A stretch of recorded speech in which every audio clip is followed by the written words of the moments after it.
we'd like to congratulate this year's homecoming court. Nayeli Lopez, Emma Rice, Jenna Schoen, and Zoe Sun. Keegan Fields, Ike Johnson, Wes Koenig, and Colby Weir. And our 2020 Brookings High School homecoming lady and lord, Cherish Stern and Zeke Wilkins. Please watch the screen for a brief version of this year's Coronation video. The full version is available on the BHS website.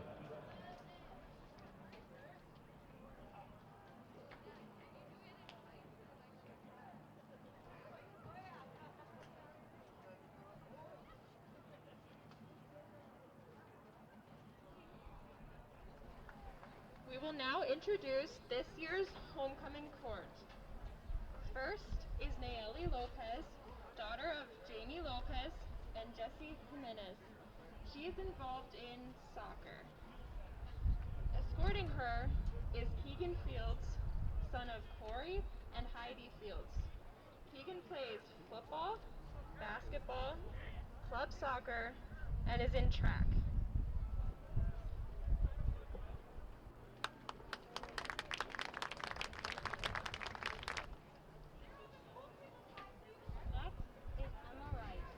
Daughter of Tim and Robin Rice.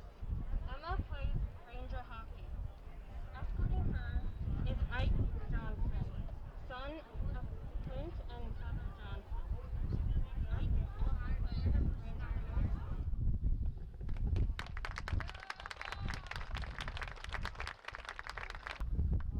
Next is Jenna Schoen, daughter of John and Lori Schoen.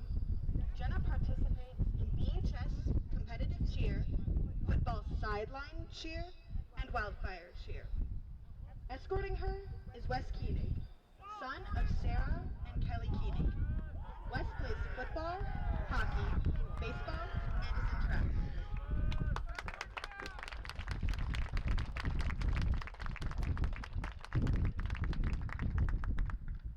Next is Cherish Stern, daughter of Michael and Laura Stern. Cherish participates in track, figure skating, orchestra, wrestling, environmental club, church youth group, FFA, 4-H, National Honor Society, thespians, fall musical, debate, and is our band's head drum major.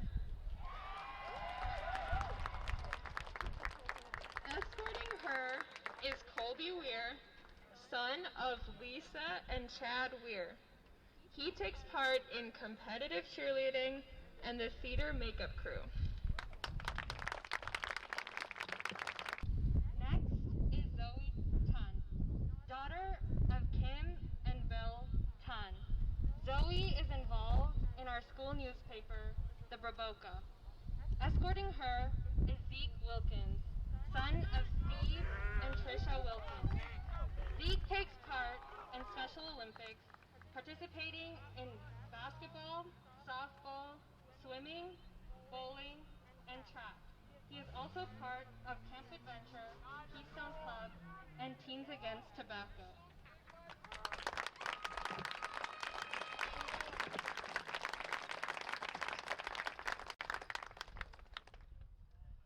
And now comes the moment we have all been waiting for, the crowning of the Lord and Lady.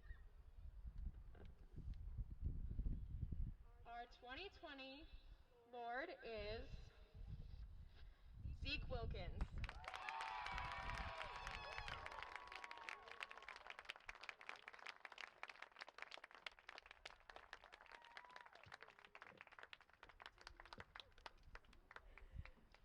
And our 2020 Lady is Cherish Stern.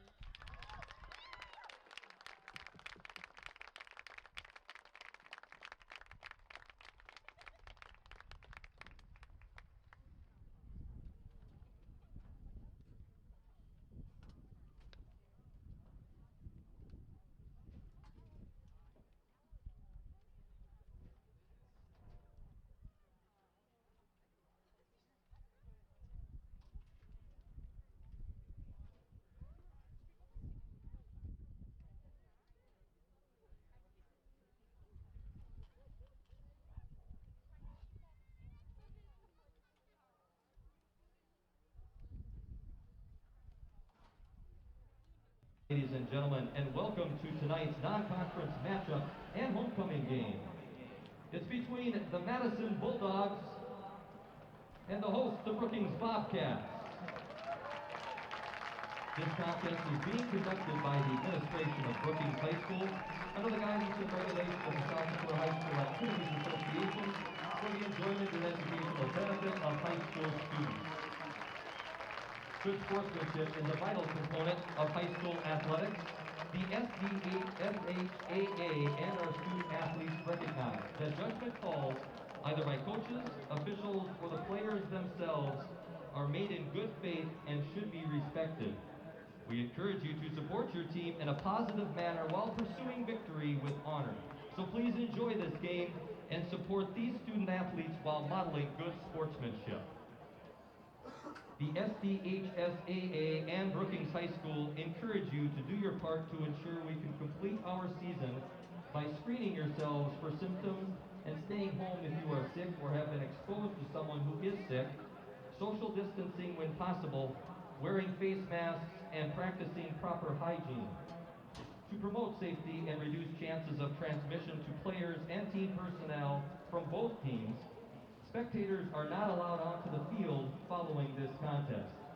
We thank you for doing your part to make the full season a reality.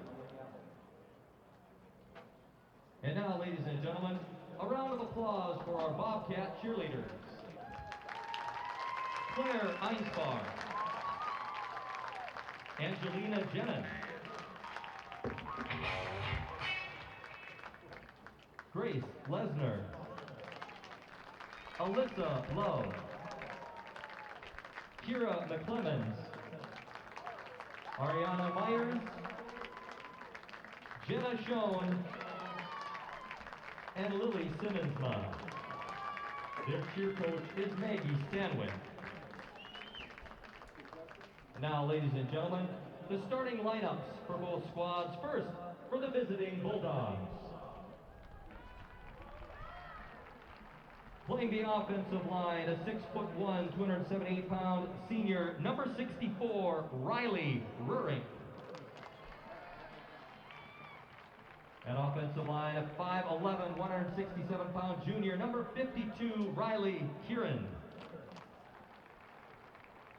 On the line, a 6'3", 200-pound senior, number 61, Connor Hively.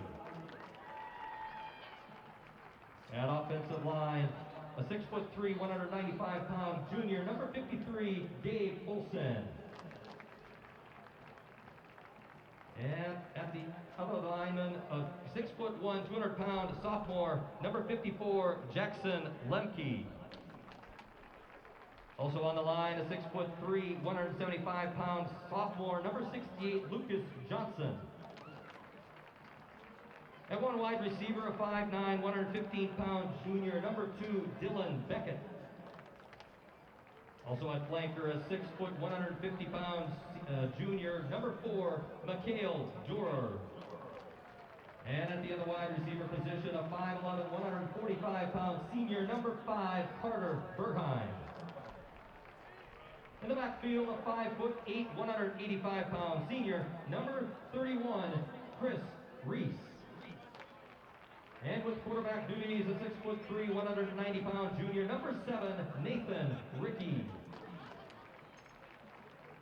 The Bulldogs are coached by Max Hodgen, assisted by Joe Bundy, Michael Rickey, Tom Nielsen, Darren Swenson, Zach Johnson, Steve Gores, and Jacob Ludeman.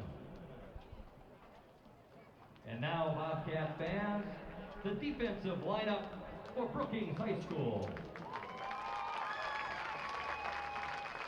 Playing linebacker, number 40, Wes Koenig. At linebacker, number 10, John Nordze. At linebacker, number 12, Max Struck. And the other linebacker, number 38, Sam Harden. In the defensive backfield, number 26, Noah Bear. Playing defensive back, number 11, Jackson Tropeman. Also in the secondary, number 7, Keegan Fields. Along with number 18, Gavin Fixon. And playing the defensive line, number 60, Parker Theobald. Number 77, Magnus Nelson. And number 54, Brock Longbill. The Bobcats are coached by Brady Clark, assisted by Rob McClemens, Tyler Schneider, Jacoby Anderson, Jason Seaburn, Jared Huntemer, Travis Engebretson, Matt Christie, Cole Retterman, Aaron Mason, Logan Feister, and strength coach Kerry Brown. The officials for tonight's game are referee Darren Berg, umpire Chad Gordon, head linesman Jim Johnston, linesman Monty Tiltner, and back judge Chad Boskill.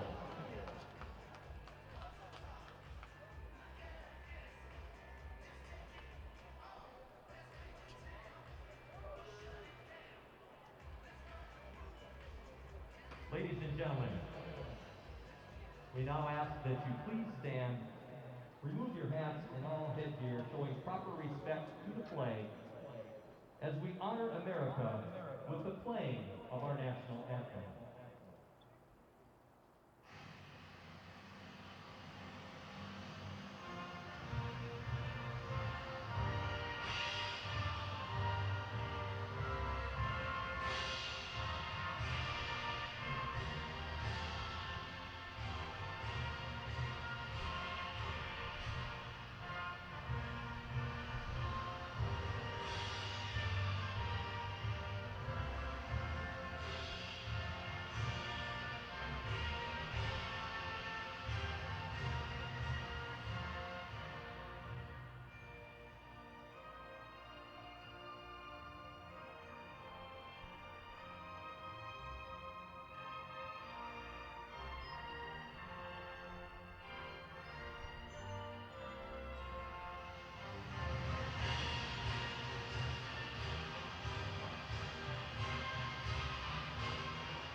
Brookings Radio is pleased to be the flagship station for Bobcat athletic contests.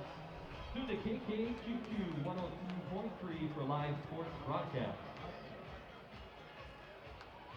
Hy-Vee Food Store is proud to be a friend of Brookings High School and to support Bobcat athletic teams, fine arts programs, and student organizations.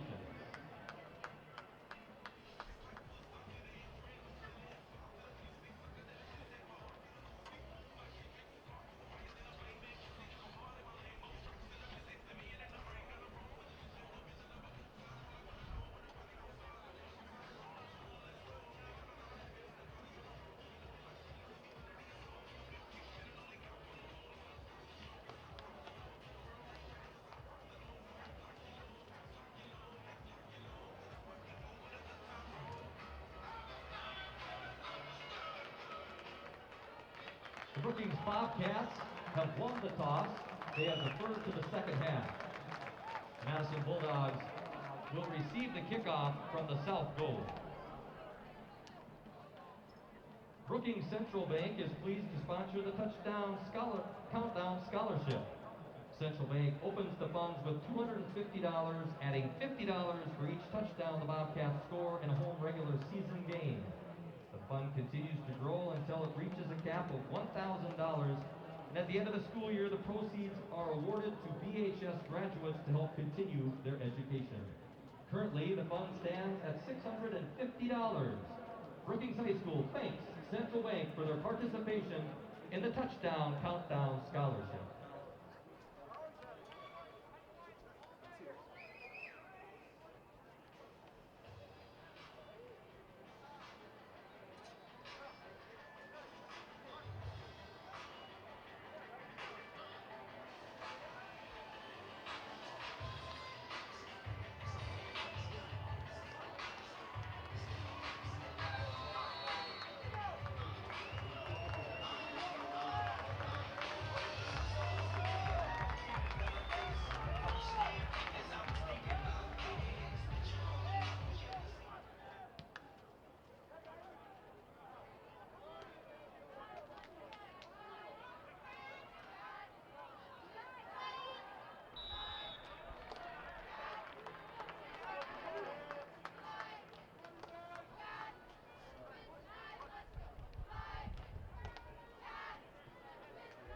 Carter Furheim receiving the opening kickoff from Keegan Fields.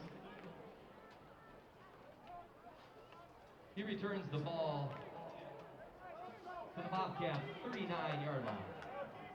That's where Madison sets up first down and 10.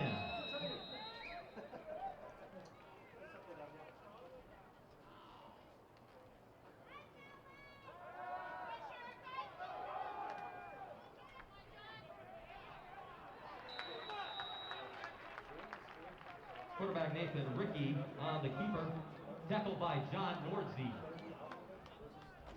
Pickup of 8 yards on the play. It'll be second down and 2.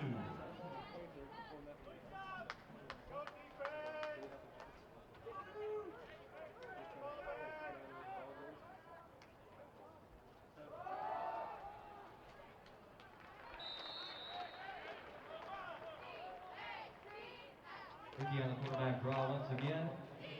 Tripped up by number 60, Parker Theobald, but not before a Madison Bulldogs first down into Bobcat territory at the 47.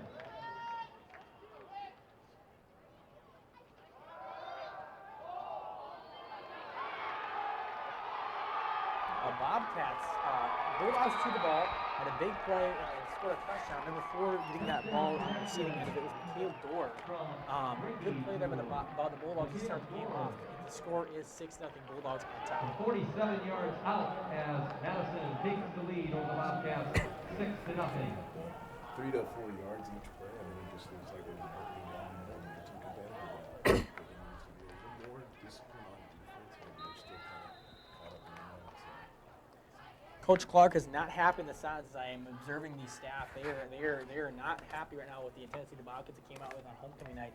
Bulldogs strike first on a 50-yard pass from Ricky to number 4, Michaela Dorr. And that sets up the score here. Bulldogs 7, Brookings 0. This is the first time since week 1 the Bobcats have been down. And I was doing the tally before the game, and I know that Rick has the numbers as well for the total amount of points the Bobcats have scored in comparison to the opponents have scored. Rick, if you want to give us that stat. So far, all season, scoring themselves over 120 points. So this is not quite the start that they're looking for. One still early, and it's quite easy to fix. Definitely, yeah. We want to welcome all our listeners into the Kettleland live stream as well as the Bobcats live stream. This is K Country 102.3, home of the Bobcats Sports Network. This is Cash alongside me, Rick Lund. It's a beautiful night for some football. A rough start here for the Bobcats after a quick score by the Bulldogs puts the Madison Bulldogs up 7-0. Let's see what the Bobcats can do in offense. On the kickoff to receive the kickoff for the Bobcats is number 28, Josh Barai, and number 10, the speedster, Cole McHugh. Kicking off for the Bulldogs is number 10, Seth Furneaux. Number 5, Carter Bergheim. Bergheim picks the ball up. It's a low-hanging line drive to McHugh. McHugh gets the ball to 15, and here we go. McHugh, number 30, is still dancing. Breaks a couple tackles up to the 30 now. Right past the 30 be the 31-yard line is where Jackson Bowes, the junior quarterback, and the Bobcat offense will set things up. Jackson Bowles, let me paint a picture for you. Coming into the season, was the guy who was thought to be the field general, just don't make mistakes, hand the ball to Josh Burry and let Josh Burry do the work. And the majority of running backs we have here, the wealth of them we have here in Brookings, Josh Burry, number 10, Cole McCune, number 24, Tyson Brandt. Last week had a coming out party, 3 for 3 touchdowns. Let's see what Jackson Bowles could do tonight. Bobcats buried to the left, McCune to the right, and backfield's Brandt, and out split out left is McCune. Here we go. Bowles steps back, looking. It's a pass play. He's going to go out to the flat to McCune. McCune's going to pick up 5, 6. No, he's going to get more than that. Down to 50, 45, and down to the 43 on a swing pass. Good play call there to start the game. The Bulldogs are looking for Josh Burry in that outside sweep game. Bowes faked the handoff, stepped back. McCune was the motion man down the left side. Bowes flipped it to him for a solid gain of 25 and a Bobcat first down. Let me paint a picture now again as I'm paint more pictures here. Bulldogs up 7-0 on the Bobcats. Under 10:30 to go here in the first quarter. Ball on the Bulldogs 44-yard line, and here we go. Bowes, pistol. Motion man's Burry, deep handoff dive to number 24 Tyson Brandt, and a swarm of Bulldogs will take him down for maybe a gain of 1, if not a gain of none. Yeah, it just kind of looks like number 24 on the Bulldogs got right around that one and broke up that play pretty fast. So. Definitely know the Bulldogs on defense are going to sit here in a 4-3 front with a single high safety and 2 corners. They're going to force this Jackson Bowles passing offense to prove to them that he can respect the pass. But the Bobcats are going to see if they can continue to pound the ground here. Here we go, 2nd down and 10 from the 45-yard line. Burry to the left, Bowes in the pistol with Brandt behind him. Bowes is going to step back, looking a curl route to number 20, McCune, and it's going to be a tight pass there. Coverage was good, but Bowes threw that ball in a dime, and it'll lead to a 3rd down right around 6 for the Bobcats, maybe a 3rd down and 5 from the Bulldog 45-yard line. Wrapped up by Doors after a 4-yard gain. It'll be 3rd down. 3rd down and 5 for the the Bobcats. Under 9:30 to go here in this game. On this first quarter, Bulldogs up on the Bobcats here, 7-0 on homecoming night after the Bulldogs had a quick scoring drive, stunned the Bobcat faithful in the team. Here we go, 3rd down and 6 from the Bulldogs 45-yard line. Bowes in the pistol, Burry left, McCune right, Brandt behind him. Bowes is going to hand off to McCune and get slung down for a loss of maybe 5, and they'll lead a 4th down and 10 for the Bobcats. Coming out to punt the ball for the Bobcats will be number 28, Josh Burry, and they'll be punting from right around the 44-yard line after a sweep play to McCune goes nowhere. Yeah, it just kind of looked like they got that line right there. Tackled by Trey Smith. The defensive end, the 3-yard loss, 4th down and 9. making their way for the offense on the Brookings. Burry to punt. The punt's field clean. There'll be a nice high hanging punt. It'll go to right around the 22-yard line. The ball is fumbled. Let's see who has the cover of it. And they are going to say Bulldog ball after an initial fumble. It'll set up the Bulldog offense on the 12-yard line of the Bulldogs. And here comes the Brookings Bobcat Davidson. I just got a text from a listener saying that we are not live at 102.3. So if someone can confirm that for me, I believe we are live at 102.3. But if we are not, please let me know. Again, sound checks. If anyone has sound checks on 102.3, please text me and let me know how we are sounding. But here comes the Bulldogs. 3 receivers split out right, 2 receivers left. Ricky in the pistol. And you're going to go empty set here from the the 17-yard line of the Bulldogs. And it's going to be a false start on the Bobcats, that left end being Parker Theobald. He jumps. It'll be a 1st down and 5 for the Bobcats. This first quarter has been a series of miscues to start this game for the Bobcats. Madison taking advantage up here, 7-0 with 8:30 to go here in the first quarter. Ricky in the pistol, 3 receivers split out left, 2 receivers split out right, and Nicky sets back, looking, pressured by the Bobcats. He's going to throw a deep ball, and he gets burned in the play. That's a big catch for the Bulldogs. Number 3 on the reception being Peyton Wolf. And that'll be close to a 50-yard gain for the Bulldogs. Bulldogs coming out and throwing this ball, and the Bobcats getting kind of punched in the mouth here to start this game. Bulldogs look that loss from last week. Bobcats should have been expecting this. And he's going to step back. Ricky's looking, rolling to the right, throws a dime on the play to his rolling out to his non-dominant side to the 30-yard line, and that's where it'll be brought down. It'll be a 2nd down and right around 8 for the Bulldogs from the Bobcat 26-yard line. And as I'm looking, it's K Country 102.3 we are on right now. As I'm having listeners text me asking about where we're at. as we've had some technical difficulties here tonight on our end. Ricky's in the pistol here with 3 receivers split out left, 2 receivers split out right. Ricky in the shotgun from the Bobcat 30-yard line, and there's going to be another flag in the play. It'll be, let's see here, it'll be a false start on the Bulldogs. It'll push the Bulldogs back 5 yards, making it a 2nd down and long. From the Bobcats 35-yard line, 2nd down to 13 with under 7:30 to go here in the first quarter. Bulldogs up 7-0. Yeah, it looked like number 51 just got a little excited on that play. Ricky in the shotgun, 3 receivers left, 2 receivers right. Ricky's going to look, step back, looking, throws a dime in the play to number 2, Bayer was all over him, and he still managed to come with that ball, so it'll be a 3rd down and right around 5 for the Bulldogs. There's a lot of B's here tonight. Bulldogs are going to go hurry up offense here to catch the Bobcats napping. Bulldogs, 3 receivers split out right, 1 receiver split out, 2 receivers split out left. Ricky's doing a lot of empty sets tonight, take advantage of the Bobcats passing defense. He's going to test it tonight. Here we go. Ricky, 3rd down to 5, step back, looking, has him over the middle, be overthrown. Coverage on the play was by number 7, Keegan Field, and that'll lead to a 4th down and 5 for the Bulldogs from the Bobcat 25-yard line. Ricky, it'll be 4th down and 5 for the Bulldogs, and they're going to go for it here. Again, Ricky, here's the offense. There's 3 receivers split out right, 2 receivers split out left. Ricky in the shotgun with the Bobcats showing a 3-man front. And here we go. Ricky checking the play at the line of scrimmage, looking for, we got man-to-man coverage here for the Bobcats. 5 is the motion man. He's going to hand it off to Ricky. He's going to keep it, and no, sir!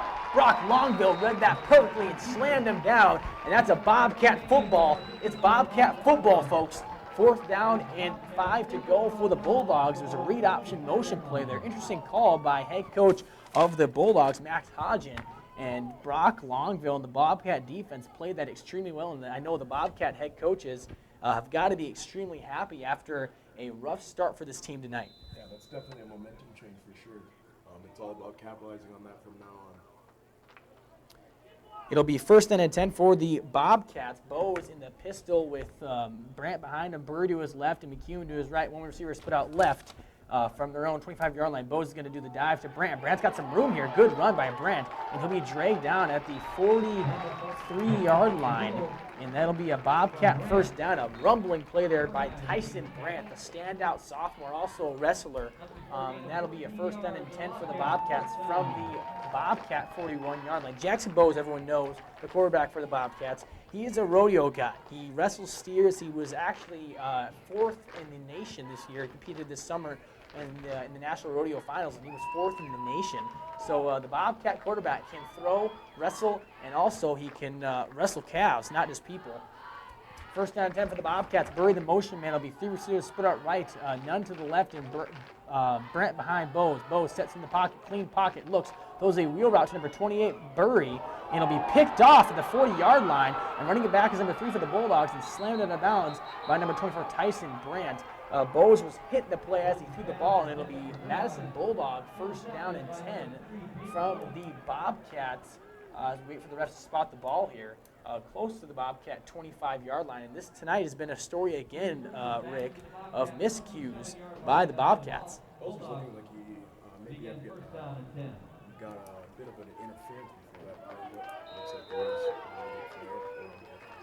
It'll be Bulldog 1st and 10 from the 30-yard line, and Ricky's going to hand the ball off. Nobody's going to keep it. He's slammed down by number 40, Wes Koenig, the big senior middle linebacker. He's a thumper, folks. And that'll bring up 2nd down and 8 or 9 from the Bobcat 28-yard line. 7-0 here. Bulldogs on top of the Bobcats. It's homecoming out here. This is K Country 102.3, home of the Bobcats Sports Center. This is Cash Clare alongside me, Rick Lund. It's Bulldog football from the Bobcat 28-yard line. Ricky's going to look. It's going to be a sweep to number 5. He's got some room in the play, and he's going to get ran out of bounds by number 11, Jackson Krogman.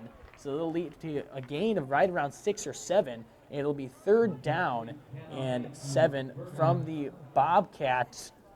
Not to say 23-yard line here as I'm trying to dead-eye spot it. Nope, 20-yard line. 3rd down and 3 for the Bulldogs. Another big play here for the Bobcat defense. Will they step up? 3rd down and 3 Ricky in the pistol, one running back behind him, 3 receivers split out left and 1 receiver right. Bulldogs rocking the all-white uniforms, Bobcats rocking the red uniforms and white pants. Ricky in the pistol, here we go. Sets back, dive to number 31 of the Bulldogs, Chris Reese, the senior fullback, and he's going to rumble down to the 1-yard line and see if he's in.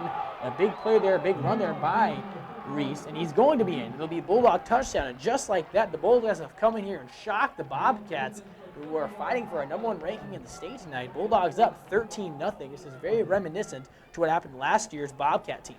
Yeah, it just looked like there was a couple missed tackles there. Just got to wrap up and keep driving. The play's not over until the guy's on the ground, right? Oh, yeah, that's exactly something we're all taught here. Bulldogs take a 13-0 lead here with the upcoming pending kick here for the Bulldogs by number 5, Carter Bergheim, to kick the extra point. Snap is going to be, let's see here, and it's going to be a jump. Bobcats, again, it's undisciplined tonight from the Bobcats. They jumped, and they'll move the play here. Nope, it's going to be Bulldog jumping, excuse me. Bulldogs jump, so it'll move the kick back to the right around the 10-yard line. The actual kick will be placed on the 20-yard line. Ball will be put right now, though, at the 10-yard line. Bulldogs attempting the extra point here to make this game 14-0. In lack of words, I'm just going to say stunning fashion. Yeah, definitely wasn't expecting this. Was expecting it at least a little closer. Just kind of seems like the Bobcats are taking a bit to warm up and better do so quickly. And that's the thing, is this is the team the Bobcats have taken a while to warm up here the last couple of weeks. This has been a story of the Bobcat season so far. First quarter, kind of a warm quarter, and then they get going. That's not good. I know Coach Clark has been gone the last week and a half. He's back for tonight's game. It'll be interesting to see how he handles this adversity the Bobcats have not faced yet this season. The most they've been down is 7 points. This is their largest deficit of the year. Can they close the gap here and fight their way back into this game, down 14-0 here? There's 4:30 left to go here in the first quarter. Bobcats are down 14-0. Again, a listener check here. If you're listening, please text me. Let me know how the game sounds on your end. We want to make sure this game, the best quality, is brought to you here at K Country 102.3, home of the Bobcats Sports Network. Madison Bulldogs kick off the ball here with under 4:30 to go here in the first quarter. Bobcats back to receive is number 28, Josh Burai, and number 20, Cole McCune. Excuse me, not 4:34 to go in the game, 4:34 to go in the first quarter. My apologies. It's a squib kick. Tyson Brandt received the ball for the Bobcats, and he's going to bring it out to right around the 30-yard line, and he'll be brought down. And that's where Jackson Bowes and this offense are going to come take the first offensive snaps of the game, or of this drive. And I'm watching the Bulldogs defense come back out, and every play you can see them. If you watch where the tackler is being tackled, the tackler for the Bulldogs is always ripping at the Bobcats' ball. They're coming here very motivated. They have nothing to lose. They're from a Class A team, single A, we're a Class AA. So this is a huge game for them. Bulldogs have nothing to lose. Bobcats have a lot to lose. Bowes here in the pistol, Bury behind him, and 2 receivers split out to his left and right. Bowes handoff dive to Burai. Burai's going to get double, breaks the tackle. Here we go. Burai, 50, 40. He's loose, folks. 30, 20, 10, 5. Bobcat touchdown. Josh Bury, folks. We talk about a spark the Bobcats needed. That is it, folks. Bury rumbling for a 65-yard scamper and score. Josh Bury, the long-haired lion, the rumbler, the tumbler. He is something, folks, like I've cubbed him here several weeks now, the best running back in the state, and he's showing it again tonight why he is getting recruited. That offensive line opened up a huge hole there. Left guard Davis Ingen and center Kyle Bauer. And also left guard, Magnus Nelson and center Kyle Bauer opened up a gaping hole for the scamper. Bobcats 6, Bulldogs 14. The extra point coming here from Peyton Theosidopoulos. Kick is up, and it will go down right through the middle. Bobcats jumping back into this game, 14-7. We're going to take a quick 60-second break here on K Country 102.3, home of the Bobcat Sports Network. Bobcat fans, get fired up. Back in 60 seconds or less. We're not live right now. Don't be afraid to talk a little loud. Get more fired up, okay? I feel like that. I thought that was your job. No, you get fired, so I need you to be fired just with me. It makes my job easier. My bad. I just never know what to say. Oh, yeah, I know. That's why I don't want to interrupt. you say like 3 things, and I'm like, so you can talk more. You can talk more and say what you think of the play. Like, a nice play there by so-and-so. That was the Bobcats. He'd open the line. Whatever you think, you just say I it. can talk about what's just happening on the field. Yeah, after I'm done, just start rambling on. And the more time you have to talk, the more time I get a break. It's better. Doing great, though. That's a huge play for the Bobcats. Well, he broke that first tackle, which was good too. What's that? He broke that first tackle, which opened it up. He's a stud.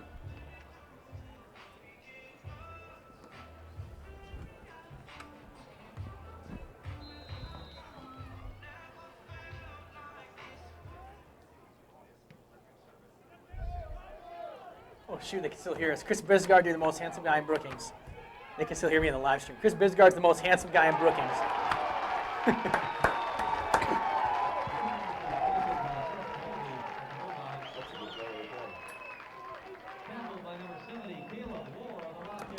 Back here at Dana J. Dykow Stadium, home of the Bobcats this season. It's no longer fall. It's Bobcat season now.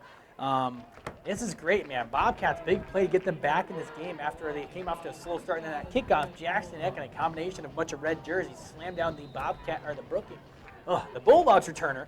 So the Bulldogs will start from right around the 23-yard line. Their own 23-yard line. They're up 14-7. The Bobcat defense needs a big stop here. Ricky in the shotgun. Receivers split out right and left, two of them, and a running back.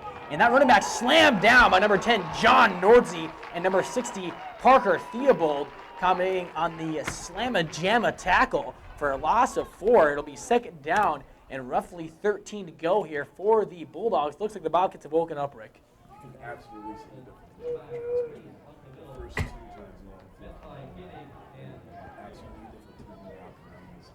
It's great to see Ricky in the pistol. 2 receivers split out left and right, stepping back, looking, trying to set up the screen to number 30. And it's going to be a first down or close to a first. So number 31, the running back, the senior running back from Chris Reese, the 5'8", 185-pound senior. He's a bruiser. He's their version of West Katig.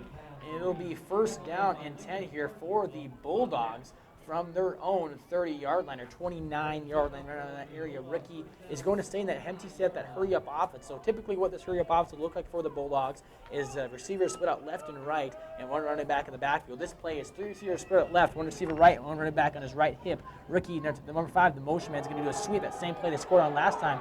Big play here for the Bulldogs, and he will rumble down to the 46-yard line of the Bobcats. The Bobcats, even right now, for lack of a better term, is getting shredded. Looked like that outside linebacker on that side just kind of got caught up a little too far.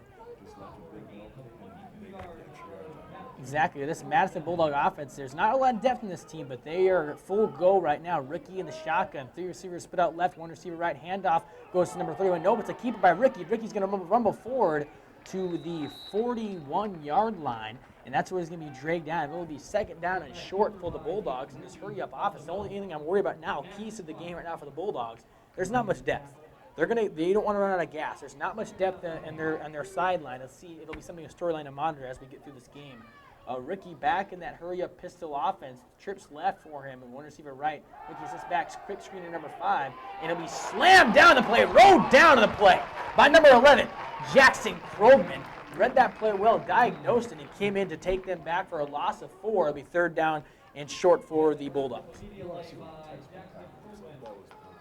Saw his target, wrapped up, drove through. It'll be third down here and right around 3 for the Bulldogs from the Bobcats' 43-yard line. Ricky in the pistol, 2 receivers left, 2 receivers right, running back in the backfield. And here we go. Ricky snaps back, looking. Plenty of time, pressured by Thibault. And picked off! It's picked off by the Bobcats! Number 38, Sam Harden. He's gonna go. Will he go? No, he is dragged down at the 23-yard line.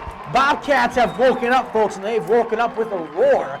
Great play there by number 38, Sam Harden. And just like that, Bobcats back in this thing. I would say phenomenal reception, but the D-line itself forcing him to make that throw. Even though there wasn't maybe necessarily anyone ready for it. Big job on the defense right there. Big job on the D-line. What a play. What a play is all I can say for the Bobcats right now, in need of a play that by a team that's, for the most part, got abused tonight. Bobcats get the ball after the pick, returned down to the Madison Bulldog 24, 25-yard line. Bo's in the pistol, 1 receiver left. Brant in the backfield. Brant's going to dive the ball down. It'll be a gain of 6 or 7. This offense has shown a tendency now to want to lean heavily on the sophomore Tyson Brant. I know we have Josh Burai but they're wanting to show the world they can run the ball with a stable of running backs, not just one. But like I said before, when you have LeBron James, you're going to use him. And Josh Burrow, folks, is LeBron James for this offense. 2nd down and 4 for the Bobcats from the Bulldog 15-yard line or so. Bose in the pistol, one receiver left. Bose in the pistol is going to hand off to Brant and be drugged down from behind for a gain of 1, maybe a gain of 1. If we're lucky, it'll bring up 3rd down and 3 to go here for the Bobcats from the Bulldog 20-yard line. Looked like number 56. This one's right to the O-line. A lot less. Heartbroken. Yeah. Yeah, number 56 for the Bulldogs being, number 55 is, I believe, as I'm looking at, I'm not finding number 56, but I will correct myself on that. 2 receivers split out right, Josh Burry off the left tackle hip, and Brant in the backfield with Bose in the pistol. And off to coordinator Jacoby Anderson is not liking what he sees. He's going to take a timeout. So when we come back from break, no timeout. It'll be end of quarter. So at the end of 1, Bobcats down 14-7. It's going to be 3rd down and 3 as they're trying to tie this game up. 3rd down and 3 from the Madison Bulldog 20-yard line when we get back here after a 60-second break. This is the Bobcat Sports Network, back in 60 seconds or less. Don't move.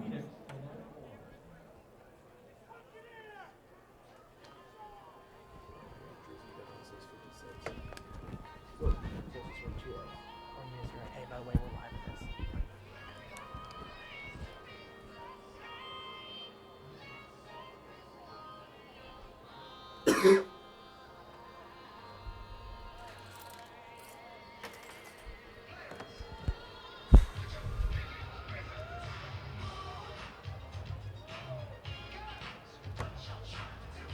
I want to shout out to all our guys listening on the live stream. My apologies. I keep forgetting there's this lapel mic on me, and it's always hot. So my apologies for that. Bobcats are fighting, clawing their way back in this game.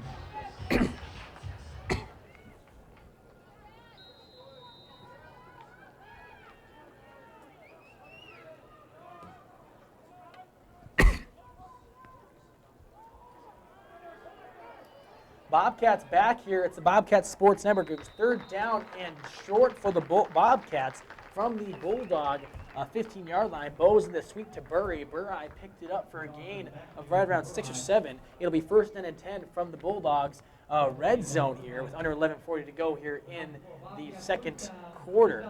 Quick shout out here. We got to give a shout out here to my dog, Mark Waterman. Mark Waterman at Great Western Bank. You want to get your house refinanced? You want to buy a house?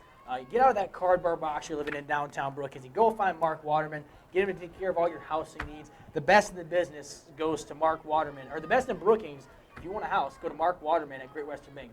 1st down and 10 for the Bobcats. Bose on the dive to Josh Burry. He's going to scamper in, high-stepping his way into the end zone. Bobcat! Touchdown, Josh Burry.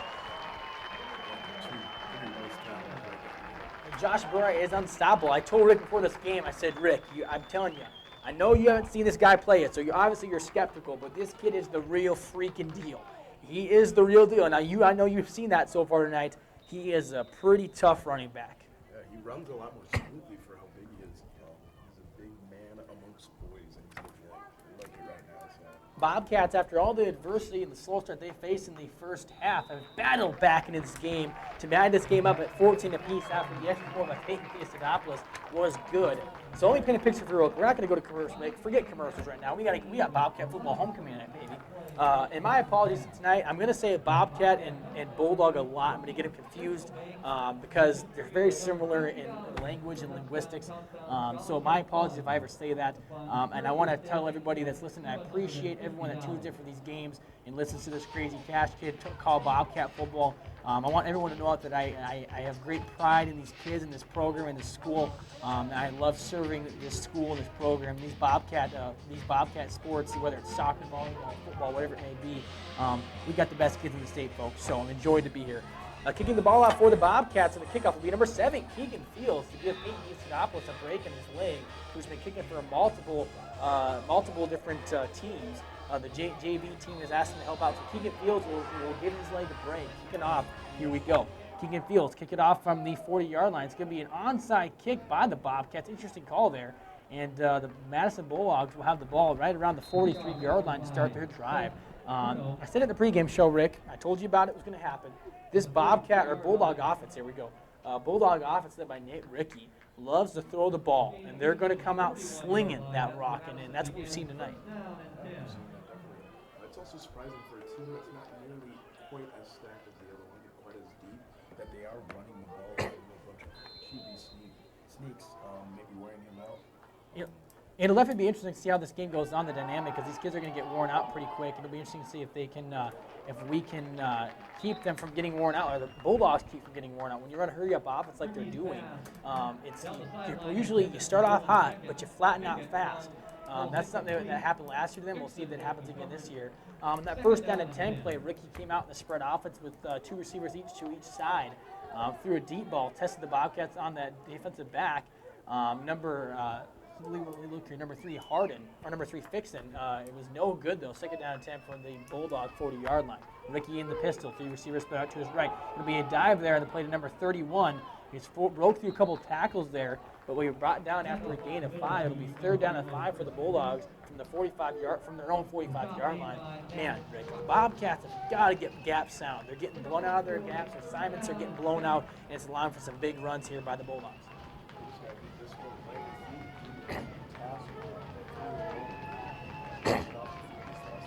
Exactly. 3rd down and 5 for the Bulldogs. Here we go. Ricky in the pistol. 3 receivers left, 1 receiver right. Ricky's looking.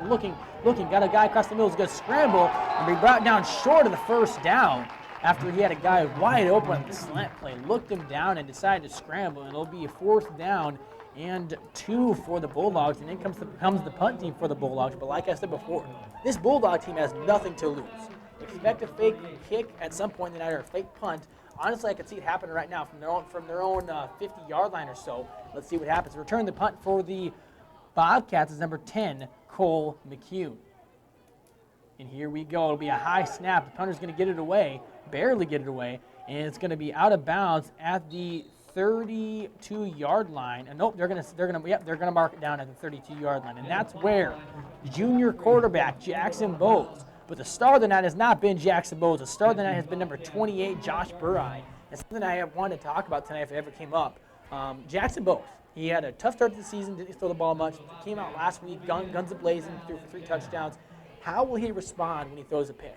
And that was what I was curious to see. We're going to see it tonight after he threw an early pick. Can he respond? We'll see. Bobcat 1st and 10 from the 31-yard line, their own 31-yard line. 2 receivers split out right. Josh Burrai off the left tackle hip, and Brandt in the backfield. Bowes sets back. Quick screen to number 10, number 20, Cole McCune. He's got some space, and it'll be ran out at the 40-yard line. Great play there, taking advantage of Cole McCune's speed. Good play call there by Jacoby Anderson. It'll be 1st down and 10 for the Bobcats. No, let's see. They're going to mark it short of the 1st down. So it'll be 2nd down, and it's going to be inches. It'll be close to inches right now. Let's see. That was an absolutely excellent lead block by number 12, opening up that space, forcing him up. Pick up 10 yards on the play. Max Struck being the senior stud for the Bobcats. And it will be a 1st down after the refs discussed, and it'll be 1st down and 10 from the Bobcat 42-yard line. Bowes in the pistol, Burry to his left in the motion man. It's going to be a handoff, little dive to Burry. He got caught in the backfield, but shook out of it. And Burry, the magic man, here we go, 50. Burry looking for blocks. Shoved off another guy, 40. He's going to step back and spin. He is still going, folks. After 3 guys had him, he would not go down. And he was brought down, though, at right around the 41-yard line of the Bulldogs. And Rick Lund, what am I telling you? This guy's freaking magic man. Yeah, I'm thinking Adrian Peterson who right now. That is a hard. Gain of 18 yards on the play for the Bobcats. He looked like he was going to get stuck early outfield and added on his extra 7 or 8 yards. The guy is Hercules and the Mr. Clean combined into one. He is an amazing running back. Bowes in the pistol, 2 receivers right and left. Brandt behind him. Bowes is going to step back, hand off to Brandt, and a little dive, and he's going to be pushed back for a gain or a loss of probably 2 or 3 maybe on the play. That empty set look the Bobcats love, trying to get those corners out of that middle part of the field, and trying to take advantage of this the man-on-man look there. Bobcats lost that time. It'll be 2nd down and 10 from the Bulldog 41-yard line. Under 7 to go here in the first half. Bobcats, Bulldogs tied up at 14 apiece after the Bobcats fell behind quickly 14-0. They battled back. 2 receivers split out right and left. Burry Bo's in the pistol with Brant behind him. Bo steps back, looking. He's going to do a fade route. And it was a miscommunication on the play there by the Bobcats. McCune kind of ran an in and out route, and Bo's thought he was running a real route. So just like that, folks, it's 3rd down and long for the Bobcats. After a great first down play by McCune, they have gone nowhere. 3rd down and 10 from the Bulldog 41-yard line. Under 7:40 to go here in the first half. Bose will be in the pistol, 2 receivers right and left of him, and Burrai in behind Bose. Here we go, 3rd down and 10. Bose sets back, drops back, looking. Ball is stripped out on the play by the Bulldogs there. Great rush there by number 22 of the Bulldogs, Logan Albee. He ran in, scrambled, beat the left tackle on the play, and swatted the Bose's hand as Bose is looking to throw. And just like that, it's the momentum's back in the Bulldogs side. Turnover Bobcats. It'll be Bulldog 1st down and 10 from right on the 50-yard line. Rick, this game has been a story of momentum shift.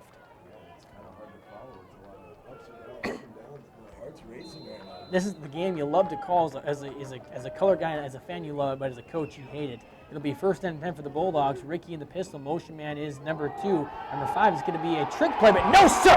Jackson X says no, sir. Gets in there, flexes his muscles. Son of offensive coordinator for the Jackrabbits. Jackson X making a big play there. And it'll be a loss of a lot right there. A loss of close to 9. And it'll be 2nd down and 19 for the Bulldogs after a big play there by number 6, the sophomore Jackson X.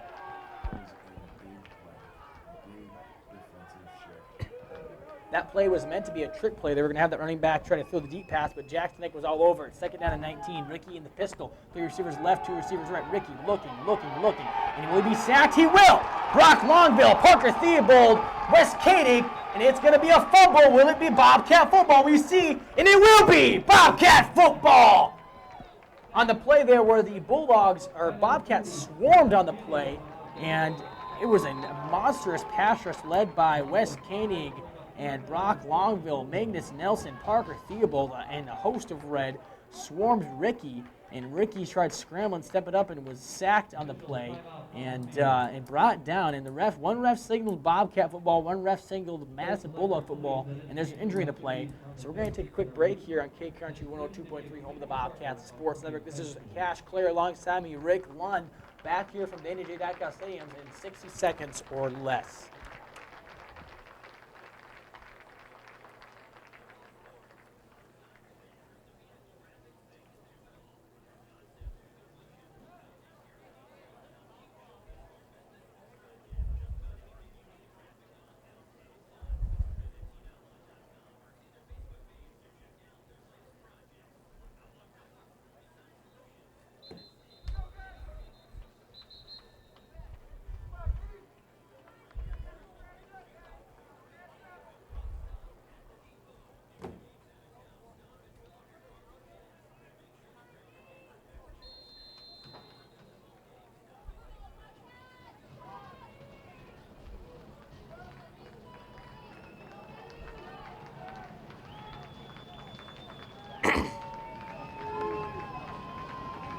What number is this guy? It's back here at K Country 102.3. A crazy sequence of events here. Aiden Jensen, the quarterback for the Bulldogs, came in to replace the injured Nate Ricky. He tries to hand the ball off, loses the handoff, and it's Bobcat football. So, folks, I had all the energy expended on the other play. We're going to expend it right back again. Bobcat football. After the defense forces another turnover, it'll be Bobcat football from right around the Bulldog 29-yard line. Rick, I have to tell you, man, as I'm sitting here looking at this game, what a crazy start. Yeah, absolutely crazy. One thing I will say, though, is that defense is fired up. As you were saying, Bobcat football, they're definitely playing, and they're out here showing what they want to do. Exactly. Showing what you want to do is correct here. Bobcats run the ball well, and that's what we did in 1st down and 10. Bogues handed off to Burrai in the dive up the A-gap, and we'll rumble it down to make it 2nd down and right around 3, maybe 2 from the Bulldog 20-yard line. Bobcats tied up here with the Bulldogs 14-14, 1st and 10 from the Bulldogs red zone. Looked like number 53 went ahead and got in there, gave him a bear hug to help with a couple extra yards. The best lineman, man. Bowes in the pistol. 2 receivers right and left. Fields in the motion, man. It'll be a sweep to Fields with Burai leading the way. Fields is trying to weave through traffic, and he's going to have a good run there. Drug out of bounds at the 9-yard line. Keegan Fields getting involved in the offense. A guy that I talked to different guys in the offseason about him. I was watching him work out in the field with Bowes and John Nordzy and Max Struck and Noah Bayer this summer.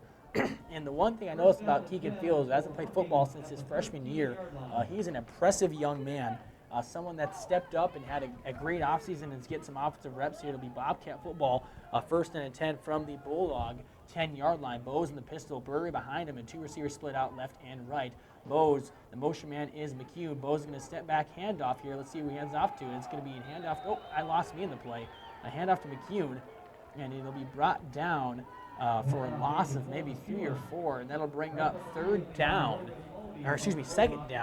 and I have to say here as I'm trying to get the spotting right here, 2nd down and 15 for the Bobcats here in the red zone. Yeah, I'm impressed that the defense picked up on that. Had us confused up here. For those listening on the live stream, my partner does not have a mic. It's only me, so my apologies if you cannot hear him. It's only me. You're stuck with me. On the radio, you can hear both, so tune into K Country 102.3. Bowes is going to hand off the dive to Burai. Burray's going to kind of kick it out left, and he will get there. Let's see, 10, and rumble out at the 8-yard line for the Bobcats, and that's where it's going to be a 3rd down and roughly 3 to go here in the red zone from the Bulldog 8-yard line. I got to repeat myself again. Mark Waterman was not by the radio when I shouted him out. I got to shout him out again. For those of you who are living in cardboard boxes in downtown Brookings, get a house. Go get your house refinanced, remortgaged, whatever it is. Whatever you need to do with your house, go to Mark Waterman at Great Western Bank. He's the go-to guy, Mark Waterdog Waterman. Again, get out of that cardboard box and go buy a house through Mark Waterman at Great Western Bank here in Brookings. 3rd down and goal for the Bobcats. Bowes in the pistol is going to do a dive again. To see here, hand off to Burai. Burai spins a spin cycle. Hurdles! Oh my word! Bobcat! Touchdown! He jumps over the play over the defender on a beautiful timed hurdle and rumbles into the end zone for 6. Refs are going to see it and see if they call it back. Yellow laundry in the field, and it might be a holding play. Bobcats looking a little bit frustrated right now. It might have been a hold. If it was, though, that's going to call back a SportsCenter top 10 play. And I'm not saying that because I'm a Bobcat fan. That could have made SportsCenter an incredible spin and jump over a defender. Josh Burai, call him Magic Man. I don't know what else to say besides Magic Man. Start calling him Barry. He's burying all these defenders into the ground every time they try to get him. Let's see here what they call. The rest are still huddled up like a bunch of zebras in the African plains looking for water. They need water after they're gassed by this Josh Burai running, and they're still debating. People are yelling for touchdown. Let's see what we're going to get here. It can't be touchdown because the refs are moving forward, so it's going to be a penalty on the Bobcats. Nope, the ref's going to talk to head coach Brady Clark, and this might be the longest we've ever seen this. Nope, it's going to be a hold on the play by the Bobcats, and that's going to wipe out a beautifully run touchdown by Josh Burai, and that makes my heart hurt, Rick. Yeah, that's a tough one. That's a tough loss right there. It'll be 3rd down, and it's going to be a 3rd down in the length of Josh Burai's hair, or the length of my huge fat hairline. It'll be 3rd down in 2 miles. Let me see. I'm going to get the official measurement here from the rest. It'll be 3rd down and 15, it looks like. 3rd down to 16 for the Bobcats. With 4:12 to go here in the first half, Bulldogs, Bobcats tied at 14 apiece. With the Bobcats are driving, they need to get a 1st down here. 3rd down and 15. Here we go. Bowes in the pistol. 2 receivers split out left, 1 receiver right. Bowes steps back, looking, and there'll be some more laundry. The rest love throwing that laundry out tonight, man. They forgot to get their tie. It'll be a false start now on the offense again, so they'll move back another 5 yards. So Bobcats going in the wrong direction. Coaches are not happy right now. It'll be close to a 3rd down and 21 now. And what was a 3rd down and short from the goal line turned out to be a 3rd down, like I said, the length of my hairline. 14-14 is a score here live from Dana J. Dykhouse Stadium. It's homecoming now here, Bobcats and Bulldogs. Bobcats came back in this game scoring 14 unanswered. It's 14-14 under 4 to go here. 3rd down and long for the Bobcats, make that 3rd down and 21. Bowes in the pistol, 2 receivers split out left, 1 receiver right, and Brant in the backfield. Bowes is going to motion, steps back, looking, throws a post route to number 20, Cole McCune, and it'll be picked off on the play after it was tipped. It'll be picked off from the 1-yard line. of the Bobcats, or of the Bulldogs, excuse me, and that's where the offense for the Bulldogs is going to go back to work. Like I said, from right around the 1 yard line. A disappointing end to what was a magical drive for the Bobcats. Yeah, it was wonderful. It's very unfortunate to see this, but the game's still going. Every play, let's go Bobcats. So Bulldogs now, number 3, Ricky, still on the sideline. So coming into the game for quarterback for the Bulldogs is number 12, Aiden Jetson. He's a 6'7", 170-pound sophomore. Thrown into the limelight. How will he perform? They're going to go trips left and one receiver right with the running back in the backfield. Look for a dive. You know it's going to be a quarterback keeper off the right side. And he's drugged down by Koenig. Let's see, folks. Where will he be at? Will it be a safety? And they're going to look. They're going to measure. Parker Thibault says safety. It'll be a, oh man, the refs are being too generous right now. The refs are being like Compassion International on Christmas Eve. It'll be Bobcat football from the half-inch line of the end zone. Bobcats, you got to be careful here, though. This is where teams will take a shot with nothing to lose here because teams are playing the run. Let's see what happens here. Trips left for the Bulldogs. One receiver split on right and one running back behind the quarterback, Albie, in the backfield. Let's see what happens here. Bobcats showing blitz with one safety up high. He's going to throw a slammer to number 3 of the Bulldogs, and almost picked off there by number 26, Noah Bayer. It'll be 3rd down and 12 for the Bulldogs. And I think right now, as the Madison coach probably is telling him, hey, let's just run this ball and make sure we get out of the end zone. Definitely the best thing to do right now. It's tough against a good defense right now. The Brookings defense is definitely And Rick's it was due to the fact that it looks like the Bobcats jumped. And let's see here. This will be interesting because if the Bulldogs jumped, it'll be a safety. But nope, the Bobcats are assisting the Bulldogs tonight quite often, giving them some room to breathe. It'll be a 5-yard walk-off. So it'll be Bulldog 3rd down and 7 now from the Bulldog 5-yard line. They're going to go 3 receivers split out right, 1 receiver split out left, and an Albie and a running back in the backfield. He's going to do a couple hard counts, looking, trying to diagnose what the Bobcats are showing him.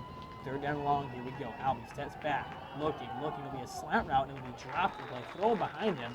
And the Bulldogs have got to be sick to their stomach here. They moved the ball well with their starting quarterback. The Bobcats got lucky. Not that we want anyone to get hurt, but the Bobcats got lucky with the Bulldogs having to play their backup quarterback right now. And it will be a punt team for the Bulldogs, punting out of their own end zone. 4th down and long with under 3 to go here in the first half. Bobcats and Bulldogs tied at 14. Back to receive the punt for the Bobcats is number 20, Cole McCune. It'll be a high punt. It'll be out the end zone, and that's going to be a safety. So the snap was over the punter's head, and that'll be a safety for the Bobcats. And just like that again, folks, Bobcats take the lead, first lead of the night, 16-14, in a game that's been just, how do I say this, a momentous game at best. It's been a weird game so far. It's been a weird roller coaster. Score is 16-14. Bobcats on top of the Bulldogs here with under 3:20 to go here in the first half. If you have local scores across the state, text them to me. It's kind of hard to do like a million things at once up here. My color guy, Otis Hilbert, he's listening right now from, I forget where he said he's going. I forget the name of the town, but he's going. But we have another great color guy in here, Rick Lund. Rick, while we have a break here, this is your first time doing radio. I know you got some shout-outs to give. Give a couple shout-outs to guys that may be listening or just your friends. I know the guys at Cubbies right now are listening. Dom Peters and them are listening. All right. Dom Peters, Odie, I'm sorry. I'm sorry you can't be doing this right now, but all in good love. Appreciate you always. I know Dad is for sure listening. And this is Rick Lund joining me off kind of a short notice this week. Rick Lund is joining me now. I appreciate everything he's doing to step up and call this game with me. This is Cash Clare. This is Bobcat football here at K Country 102.3. Bobcats up 16-14. The free kick for the Bulldogs after that safety forced by the Bobcats. Returning the kick will be McCune and Burai. Free kick goes up and away, and it's going to be fielded here by number 20, McCune. And here goes McCune. McCune, the speedster, trying to find some edge. He's going to get the edge. Will he go? And he's going to shake and shimmer and jazz his way down to the 50-yard line. And that's where junior quarterback, number 9, Jackson Bowles, will start the drive with 3 minutes left in the clock here in the first half to hopefully put some points up and to extend this lead. That's a great place to start on the field. 50-yard line, half the work's already done. Push forward from there, right? Exactly. Half the work is already done. Speaking of half the work, halftime is coming up. We're going to do halftime a little bit different tonight with the it's the lack of just the typical schedule we have. I'm going to text Chris and we'll get a hold of that, but make sure you don't go anywhere. This is the Bobcat Sports Network here on K Country 102.3. Alongside me is Otis. My name's alongside me is Rick. My name's Cass. Thanks for hanging out with me here. Brant's going to rumble forward for a gain of 10, 11, runs over 2 players, hits the truck stick, and Tyson Brant showing that, number 1, Josh Burry, the only flowing here guy in this team, and number 2, Tyson Brant, again, the sophomore, the real freaking deal. Score is 16-14 here with under 2:50 to go here in the first half. Bows in this offense on the march here and to extend this lead. Coming up to the line for the Bobcats is Bows. He's going to go 2 receivers right, 1 receiver split off the left tackle or tight end's hip on the left, and Brant in the backfield. Bows is going to motion McCune. It's going to be a dive, kind of a buck dive to number 20, Cole McCune. He'll fall forward for a gain of 3 or 4, and that'll bring up 2nd down and 7 for the Bobcats. Yeah, Bobcats are definitely playing a lot better this time around. Last play, he's running through those guys. I'm guessing exactly what you're thinking. They don't know, huh? Lift. So it's fun. Well, this is, like I said, this has been an interesting night. I want to shout out to Otis requested, he's listening. You requested me shout out number 4, Hunter Gray. He loves Hunter Gray and the Speedster. Hunter Gray actually is not dressed tonight. He was injured in practice, so he will not be playing tonight. But the buck sweep, here we go. Josh Burry gets the little buck handoff dive after the motion, the counter action goes, and he'll rumble forward for a gain of literally close to 15. It'll be a Bobcat 1st down and 10 from the Bulldog 19-yard line, and that's where the timeout's going to be called by offensive coordinator Jacoby Anderson and the Bobcats offense. And that means we're taking a timeout here at K Country 102.3, home of the Bobcats Sports Network. This is Cash Clare alongside me, Otis Hilbert. I always want to say Otis Hilbert. Alongside me is not Otis Hilbert. Alongside me is Rich Lund, or Rick Lund. No, I want to call you Richie. We'll call you Richie the Kid Lund. Back here in 60 seconds or less here on K Country 102.3. Don't move. I'll be here on this.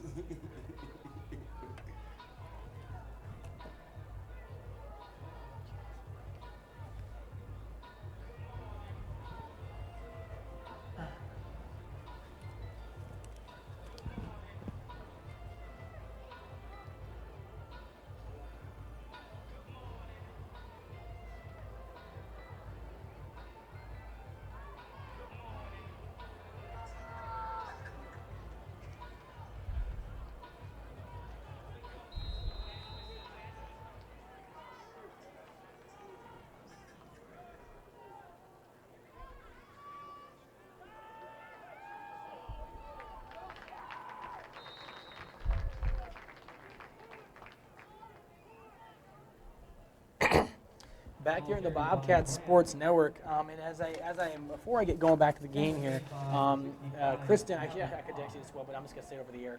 Our bumpers to go back, intro out of commercials like 98760. I always get caught off guard because there's no intro music, so that's my bad if I take some time. I'm confusing Kristen and the studios. My apologies. And a weird sequence of events here on this play here. Bobcats got the ball, handoff to Brant, and he fumbled the ball after trying to fight for more yards. And then Bobcats had a chance to pick it up. They missed it. It'll be Madison Bulldog football. So in a night of miscues by the Bobcats, it only continues to get weirder and weirder. It'll be Bobcat football or Bulldog football from their own 10 or 5-yard line here with under a minute to go here in the first half. I'd imagine they're just going to try to run this clock out.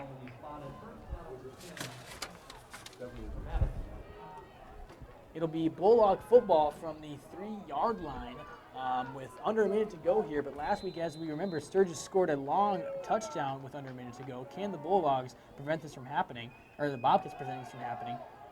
Number in the game for the Bulldogs at quarterback will remain, as I'm trying to find who this is. Is this Rick? Is Ricky back in the game or not? He is. So Nate Ricky, number 7, Nate Ricky, is the quarterback that was injured 2 drives previously. He's back in the game now for the Bulldogs. It'll be 2nd down and 10 for the Bulldogs from their own 4-yard line with a minute to go here in the first half. Bobcats coming out here in a 3-3 defense with a single high safety. The Bulldogs come out with 3 receivers left, 1 receiver right. Ricky in the pistol with a running back behind him. It'll be a dive to that running back, and he's going to be slammed down by number 77, Magnus Nelson. He's making his return to the starting lineup after being hurt the first couple games and then playing a rotation minutes last week. Magnus Nelson is back in this game. And with that being said, it'll be 3rd and 9 from the Bulldogs, close to 4-yard line. And that's where head coach of the Bobcats, Brady Clark, wants a timeout for his defense to tell them, hey, don't get burnt in this play. So that means we're taking a timeout up here in the booth. We'll take a quick 60-second timeout here on K Country 102.3, home of the Bobcats Sports Network. Back in 60 seconds or less. Don't even think about moving.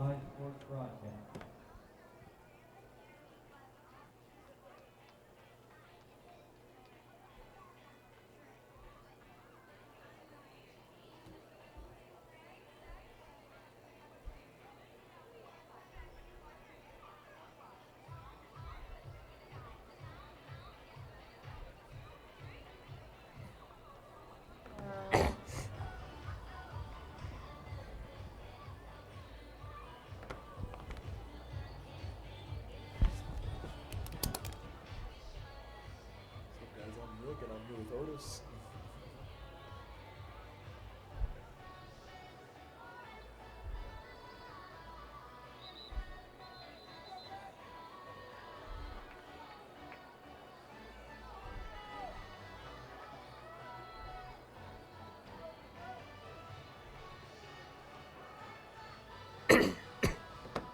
Back here at the Bobcats Sports Network, we're going to give a quick shout out to Keloland News for broadcasting the game, and also our live stream people. They do a great job.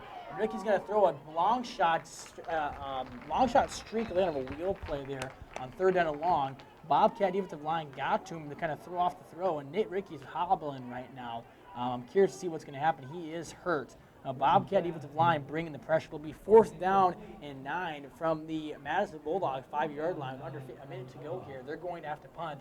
Could we see another play where a muff punt happens, an oversnap, and that's why the timeout is going to be called by Madison Bulldog head coach Max Hodgen. And we're not going to go to break, though, because we just can't go to break. You know, we have too many people that want to listen to Rick Lund talk. You need to hear Cash Clare be quiet, because my word. I've talked a lot tonight. I have not given you enough time to talk. It's my apologies. I think it's been wonderful. I like being You're so good. You're crazy. Everyone listening right now, I hope you heard that. He just said that you like to hear my voice. For all those people out there that say they hate hearing me talk all the time, there is someone out there besides my mother that loves hearing me talk. So, Rick, I owe you a beverage downtown one of these nights or something. Nice lemonade. To all the viewers. Speaking of viewers, after the game tonight, if you're in Brookings, go to Cubbies. That's where the after party is going to be to celebrate the Bobcats. Win or lose, we celebrate the accomplishments of our student athletes here in Brookings. Get over to Cubbies in downtown Brookings after the game to enjoy a nice a nice fresh burger, some fries, maybe a cold drink, whatever maybe you get out of Cubbies in Brookings. 4th down long for the Bulldogs from their own end zone. Return the punt is going to be number 20, Cole McCune. Snap is going to be high, but it's going to be fielded. Clean punt, big punt. Wow. What a boomer punt. It's going to be caught at the 40-yard line or so. And McCune's going to try to return this thing. McCune, good return. 30, 20. And he's going to be cut down out of bounds at the 10 or 20-yard line. And it's going to be a flag in the play, though. It's looking like Jackson Krogman had a block in the back of number 3 of the Bulldogs, and that's going to be coming back. That's where, and I'm guessing right now, if I remember my football rules correctly, it's going to be, the ball is going to be placed at right around the 45-yard line. Again, not 100% sure. I'm trying to show off my knowledge here right now on live radio, which it looks like I'm wrong. Well, we'll see. It'll be Bobcat 1st down, though, for sure. Bobcat football from the, let's see here. I said 45-yard line, folks. Let's see if I'm right. It'll be, the refs don't know where to put the ball. They went to the 40-yard line. Now they're going back, and the ball's going to be placed way, way, way, way, way back at the other 45-yard line. So I was right, just the wrong 45. But it'll be 1st down and 10 with under 30 seconds to go here in the first half for the Bobcats. I'm expecting a shot here, a play-action play here by the Bobcats to try to get a shot here before the half. Bobcat 1st down and 10 from the 45, their own 45-yard line. 2 receivers left, 2 receivers right. Bose in the pistol. Here we go. Bose is going to be a handoff to Burai. Burai's got some room here. He's being drugged around by players. He's still going, though. My word, he's good. That's going to be a horse collar on top of that if they call it. They aren't going to call the plague, though, so it's going to be under 28 seconds to go as the chains get set. Kyle Bauer, the center, trying to get down and snap the ball. Bose in the offense running the hurry-up offense as well. It'll be 1st down and 10 from the Bulldog 40-yard line. Bose sets back out route to number 12, Max Struck. It'll be tipped to the line.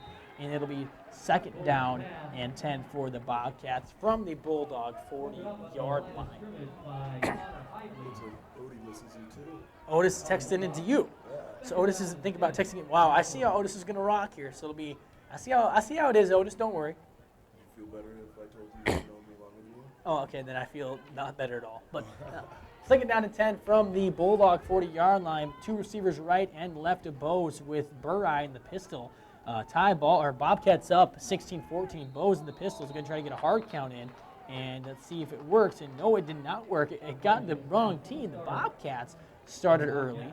And so it'll push the Bobcats back again to right around the Bulldogs' 45-yard line.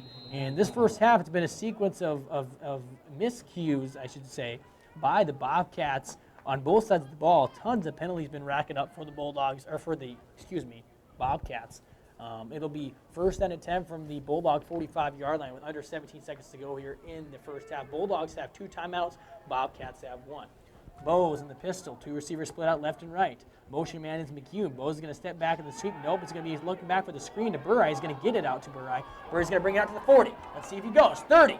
Let's see. Murray's the magic man. 20, 15, brought down at the 13-yard line. It'll be 1st down and 10 from the 13, and it's going to be, let's see if we take a timeout here. It'll be a timeout taken by Brady Clark and the Bobcat offense. And onto the field is going to come number 14, Peyton Diasidopoulos, presumably, I would assume, to kick this field goal to try to extend the Bobcat lead up to 5. Yeah, I was right. I had to check my math there, folks. Last week I made a miscalculation. I looked like an idiot on air, so I'm not going to do that again. The Bobcats, shout out to Chris Bidsgard at Outlaw Graphics, by the way, for always keeping me on point during the games. The Bobcats got a brand new bus, as everyone knows, a big red, nice traveling bus with airplane seats. It's a beaut. If you notice the graphics on the side of it, it says Brookings Bobcats with some nice big claws. If you ever want to know where those graphics come from around Brookings, whether at SDSU or at these games, anywhere, Outlaw Graphics is the place to go for that. Outlaw Graphics does a phenomenal job. Chris Bisgard and the team over there at Outlaw, none better than the Biz Master, Biz Markey, Biz Daddy, Chris Bisgard, go over to Outlaw Graphics. And coming onto the field now to attempt the field goal to extend the Bobcats' lead to 5 as we end the first half here from the NHA. Score is 16-14. Peyton Theostopoulos to kick the field goal. It'll be a 30-yard field goal. Theostopoulos kick is up, down, and it is going to be straight down. No, excuse me. It looked like it was down the middle from my angle, but it missed. It went out wide left, it looks like. It'll be a missed field goal there by the Bobcats. The lead will stay at 2 points. Some stats in the first half. Bobcats have 190 yards rushing and 70 yards passing with right around 11 minutes of possession time. Meanwhile, kind of counteracting that, the Bulldogs only have 9 minutes of possession time. Bobcats are sitting at 3-0, trying to extend this lead to 4-0 this season. Their record is 4-0 in the season. Bulldogs sitting at 3-1, trying to add their record to 4-1. Ricky and the Pistols are going to take the ball and kneel that down, and that's how this first half, this wild first half is going in. Very similar, Rick, last year. The Bulldogs, Bobcats went into the Madison last year and almost got upset. It was a really crazy game.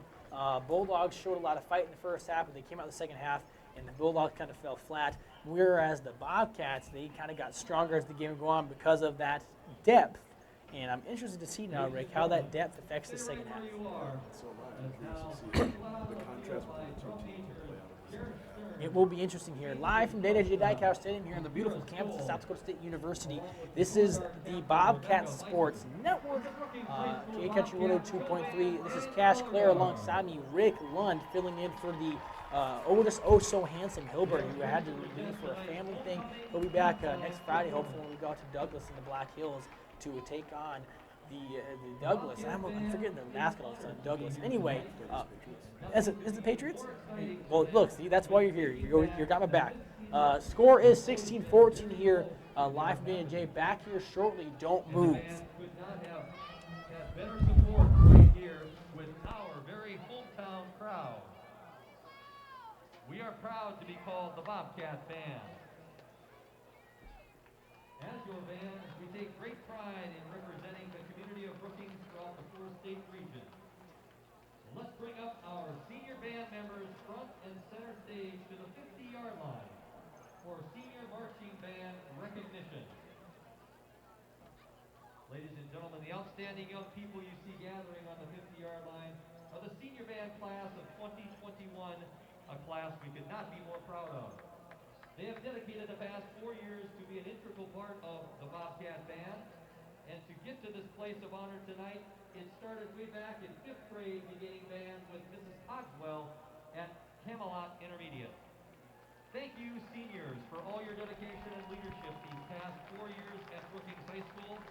Because of your hard work, marching 4 seasons, and your great student leadership, we have accomplished so many goals and created many memories in a time we will all look back in history on.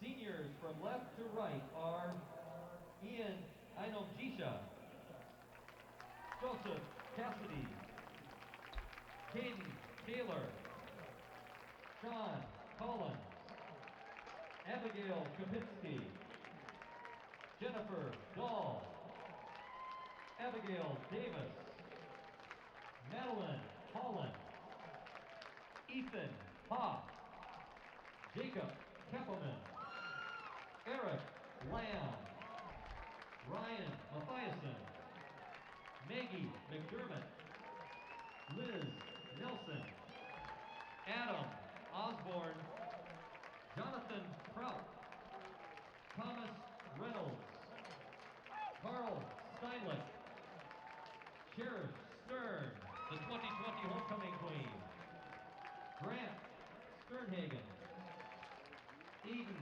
Stewart, Johanna Tibet, Nicole Tweed, Rebecca Beiser, Jaden Wernish, and Joey Williams.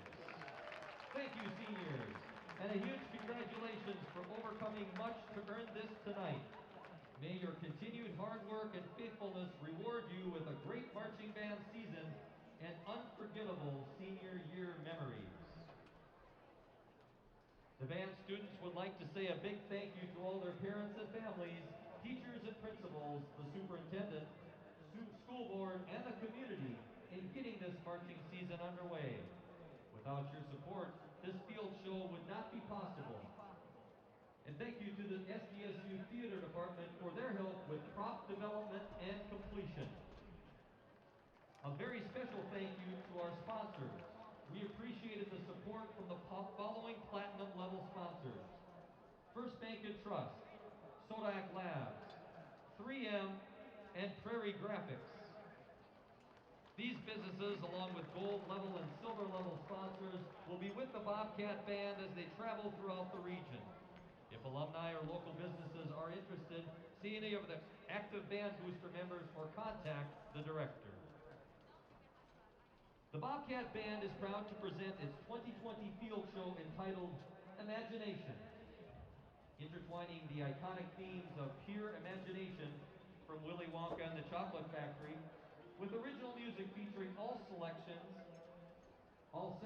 and Imagine by John Lennon. With reflective and inspiring lyrics, the listener is to imagine a world at peace without barriers or division. This show is an exploration of discovery and creativity galvanized during unprecedented times. By Albert Einstein's quote, "The true sign of intelligence is not knowledge, but imagination. Imagination is everything. It is the preview of life's coming attractions. Imagination is more important than knowledge. Knowledge is limited. Imagination encircles the world." So we hope you enjoy our show, Imagination. Drum majors Cherish Stern, Ainsley Shelsta, and Kiri Stoll. Is your band ready? Bobcats, take the field for the halftime performance. Ladies and gentlemen, let's hear it loud and clear now for the Brookings High School Marching Band performing Imagination.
Ladies and gentlemen, let's hear it one more time for the Bobcat Marching Band.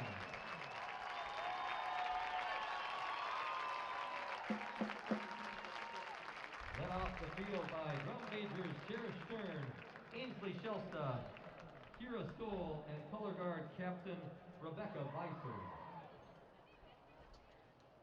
The Bobcat Band is an 8-time finalist band in South Dakota's biggest marching band contest, Sioux Falls Festival of Bands, held annually in the first Saturday of October. Known throughout the region as a top 10 finalist band, these past years under the direction of Mr. Ron Starry, and the Brookings Band has participated every year since its inception in 1988. We can all be proud of our Bobcat Band. And last year with their show El Barrio, the band saw its highest ever placement at the Festival of Bands. In addition to this, the Bobcat Band members would like to sincerely thank all their parents, the community of Brookings, and especially the incredible assistance of their booster organization. The Brookings Band boosters would like to thank the community for their continual support in all that we do. Nice job, everyone. And with that, it is homecoming week at Brookings High School. We'd like once again recognize and congratulate this year's homecoming court. Nayeli Lopez, Emma Rice, Jenna Schoen, Zoe Tunn, Keegan Fields, Ike Johnson, Wes Gaining, Kobe Weir, and our 2020 Brookings High School homecoming Lady Underlord, Sheriff Stern and Zeke Wilkins. Once again, ladies and gentlemen, we'd like to turn your attention to the screen for a brief version of this year's Coronation video. The full version is available on the BHS website.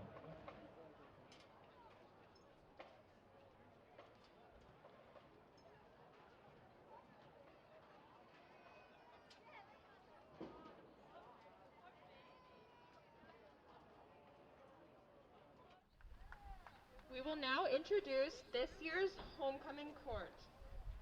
First is Nayeli Lopez, daughter of Jamie Lopez and Jesse Jimenez.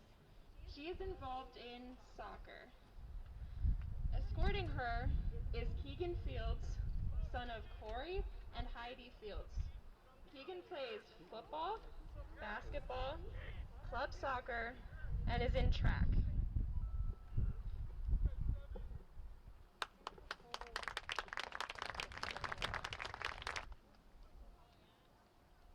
Next is Emma Rice, daughter of Tim and Robin Rice. Emma plays Ranger hockey. Escorting her is Ike Johnson, son of Clint and Heather Johnson. Ike also plays Ranger hockey.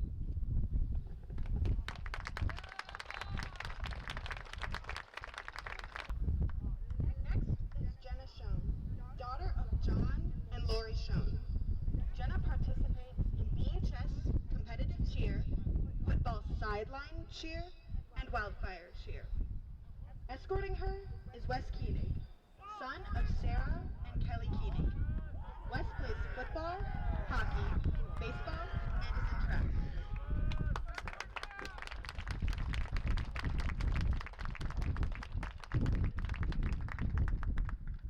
Next is Cherish Stern, daughter of Michael and Laura Stern.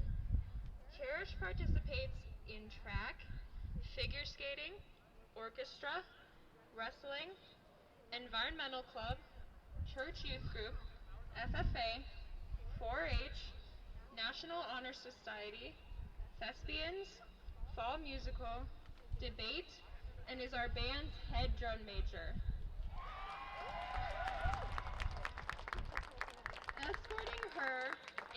Timothy Weir, son of Lisa and Chad Weir. He takes part in competitive cheerleading and the theater makeup crew. Next is Zoe Tun, daughter of Kim and Bill Tun. Zoe is involved in our school newspaper, the Broboka. Escorting her is Zeke Wilkins, son of Steve and Trisha Wilkins. Zeke takes part in Special Olympics, participating in basketball, softball, swimming, bowling, and track. He is also part of Camp Adventure, Keystone Club, and Teens Against Tobacco.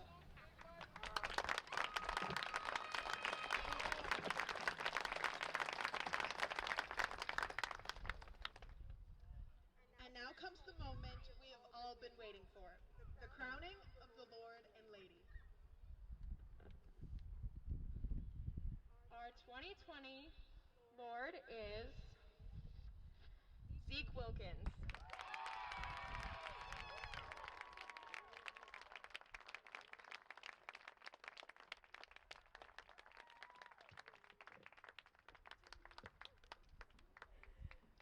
And our 2020 lady is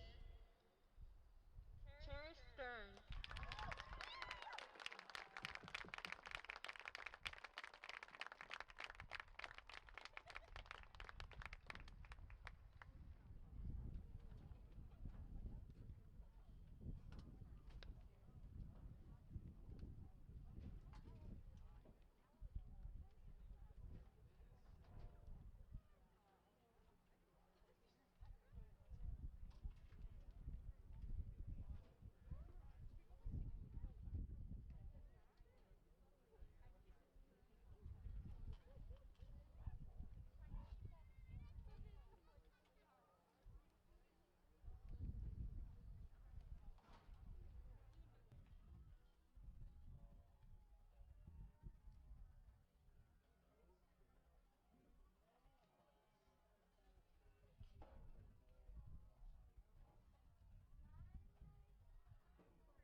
Back here live on K Country 102.3, as well as Kettleland TV and the Bobcat streaming service.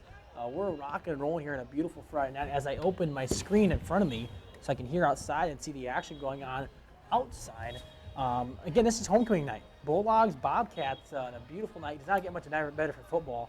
If you're listening at home, watching at Cubbies, wherever you're watching, we want to thank you for supporting Bobcat Athletics. What a first half. Bobcats back and forth. They were down 14-0 right away, but then they stopped the Bulldogs the rest of the half. Score is 16-14, but the story of the game is more of the Bobcats' shortcomings, Rick. The missed opportunities, a crazy first half. Yeah, I would say that all starts with just being disciplined, play by play. Do the same way. Easy. Offsides is on the Bobcats themselves. So currently going back and forth between the two, so there's a roller coaster on this one. It's been right now. 31 plays both sides, 31 plays. 4 turnovers for 190 yards rushing, 78 passing, and 260 I know that Josh Burrice is having a first half, Rick, and I know that the stats have talked a lot about him. Tell me what Josh Burrice nights look like. When you were hyping him up, I'm not gonna lie, I wasn't buying it right away. Like, I believed that he was good. I didn't know he was just this electrifying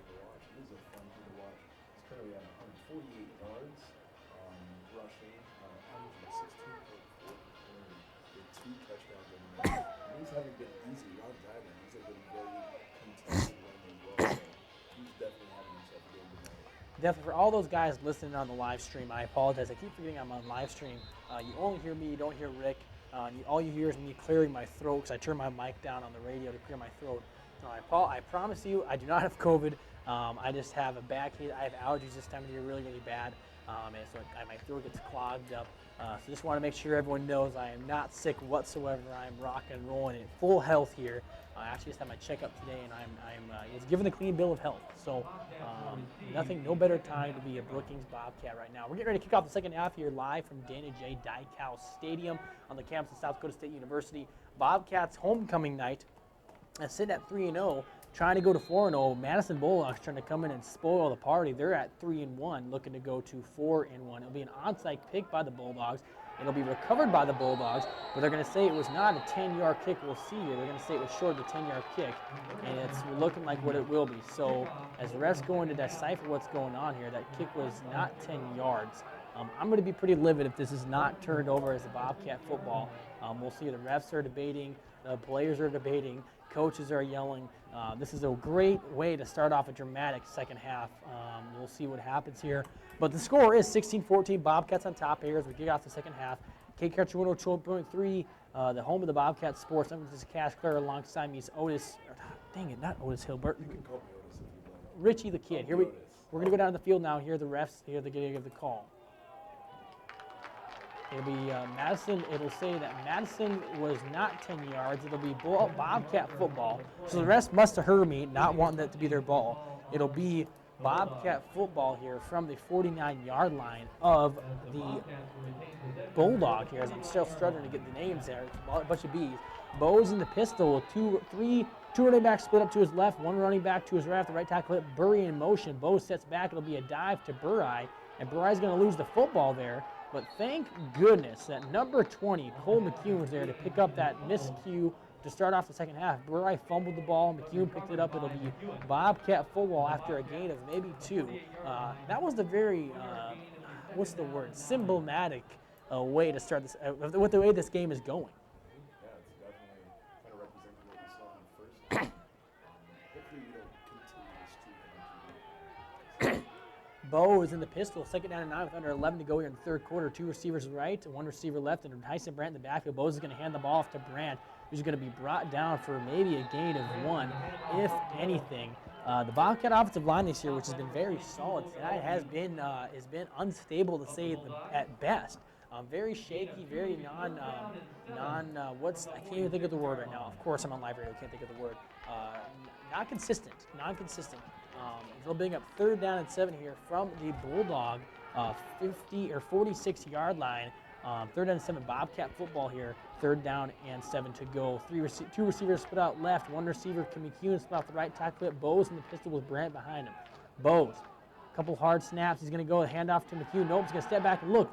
Post right across the middle. He's got Burry for the first down. Good throw there on a dime by Jackson Bose, the junior quarterback, who has shown, Rick, that he can step up even after those picks. Give us some stats for him. You didn't get both stats. Oh, my apologies. That's on me. That was a good look. for Brookings. It'll be Bobcat first down and 10 from the Bulldog 27 or 28-yard line with under 10 to go here in the third quarter. Bobcats up 16-14 and driving to try to extend this lead. Bowles will come out in the pistol. Brandt behind him. 1 receiver split out left. Burry and McCune off the tackle's hips. Burrows is going to hand off to Burry on the little right side sweep there. Will fall forward for a gain of maybe 2 or 3. It'll be second down and right around 7 here with under 10 to go here in the third quarter. Bobcats up 16-14 from the Madison Bulldog 25-yard line. The Bulldogs pick up a 3 on the play, second down and 7 from the 25. Trying to take away those lanes, exactly. We're going to see how that goes throughout the second half here. It'll be second down and 7. Bose in the pistol, Burry the motion man. Bose is going to step back, do a little counter dive to McCune, and he'll be brought down for a loss of 3 or maybe 4. A little confusion there on those buck sweeps, and that's the thing with this offense. When it's moving around like they like to move it around, it can either have great success or you can have some struggles, and that's what we're seeing tonight for the Bobcats. It's been either a boom or bust play tonight for the Bobcats, and right now you're seeing it'll be 3rd down and 10 from the Bulldog, 20 line. 2 receivers split out left, 2 receivers split out right. Bo's in the pistol with Burry behind him. Bo's going to drop back, looking, steps up, fade route to the end zone, starts going to go battle for it, and it'll be oh wait, there's going to be laundry on the field. So it looked like Struck was battling there to get the play. Good throw there by Bo's to let his receiver go up and make a play, but he was lambasted on the play by number 3 of the Bulldogs. Now they'll bring up a 1st down and 10 from the inside the Bulldog 10-yard line. I believe that's how that works. So we'll see here what the ref is going to say.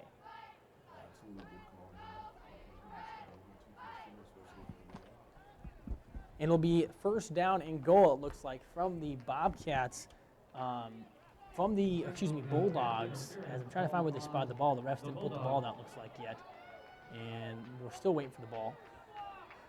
And yes, it will be from the Bulldog. Oh, no, they're going to move it back now.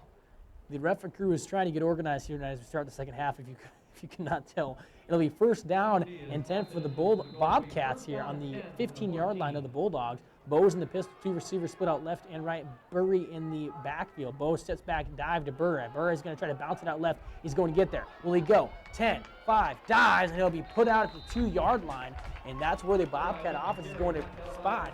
It'll be 2nd down and goal from right around the 2, maybe even the 1. Burry got caught in the backfield, jumped off the left tackle's left shoulder, and made a great play to escape, and the ball will be put down at the 2-yard line.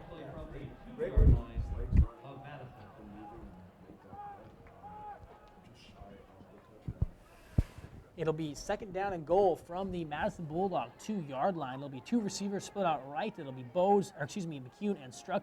Burry off the left tackle, hit Brandt in the backfield. Bose hands off to Brandt. Brandt dives in. It'll be a Bobcat touchdown, Tyson Brandt.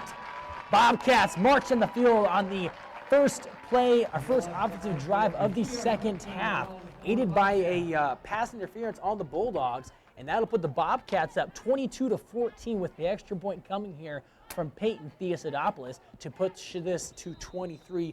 The extra point is pending. He did. Tyson Brandt, the sophomore stud. Extra point, kick is up, down, and it will be, let's see here, good. So just like that, the Bobcats come out in the first half, drive of the second half, score 7, and the score is up to 9 now. Bobcats 23, Bulldogs 14. I'm getting reminiscent memories of the game last year against the Bulldogs where the Bobcats and Bulldogs duked it out in the first half. Second half came, Bulldogs took control, took stranglehold of it, and ran away with it to knock off actually the Bulldogs on their homecoming game over there in Madison. Score is 23-14 here with under 8:35 to go in the 3rd quarter. Bobcats, Rick, I have to say, I know I said it a million times before, and people are probably listening and saying, dude, Cash, drop it. But I can't. My observations from this game, Bobcats are young. The first couple games, we were excited. They're 3-0. We have good reason to be excited, but they are young. But you're seeing their youth tonight. They're inexperienced. But these games are good. When you still win and you make mistakes, you can learn from them. My second observation, Burr's animal. Not shocking at all. That observation is very real. Third observation is Brookings O-line and D-line are some of the best in the state. And fourth observation, I can talk fast. Something like that. The light-skinned, ugly version of Buster Rhymes. But anyway, it's been a joy to be with you up tonight, Rick. It's been a lot of fun. Thanks for joining me here on a beautiful Friday night for South Dakota football. Peyton Theis' opposite kick the ball. It'll roll down to the 1-yard line, and the Bulldogs are going to take it. And that's going to, hold on a second here. That's a safety. I'm confused with the refs. I am extremely, folks, I've never seen anything like it. The ball rolls down the 1-yard line. The Madison returner gets the ball and runs back into the end zone, hops into the end zone, I should say, and they're saying that's a touchback. I'm going to need clarity. I know Brady Clark, the head coach of the Bobcats, is not happy right now. I'm going to have to go back to the rule book. If Dallas Cole, if you're listening, or I know he's a genius when it comes to this stuff, anyone listening that watched that play, please text me the rule clarification on that. I've never seen that before in my football coaching or play calling career. Interesting. But the Bulldogs are going to get the football at the 20-yard line under the shotgun under the center for the Bulldogs. It's number 12, Aiden Jensen. The first play of the second half of the Bulldogs in offense. Parker Theobald said, no, sir. Aiden Jensen had the misdirection confused. It'll be a loss of 2 on the play. It'll bring up second down and 12 for the Bobcats on their own 18-yard line with under 7 to go here in the third quarter.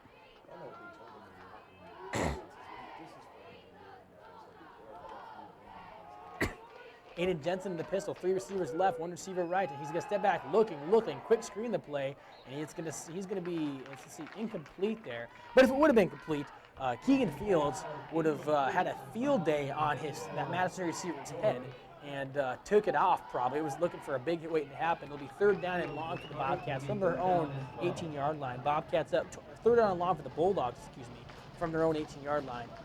Bobcats are up 23-14.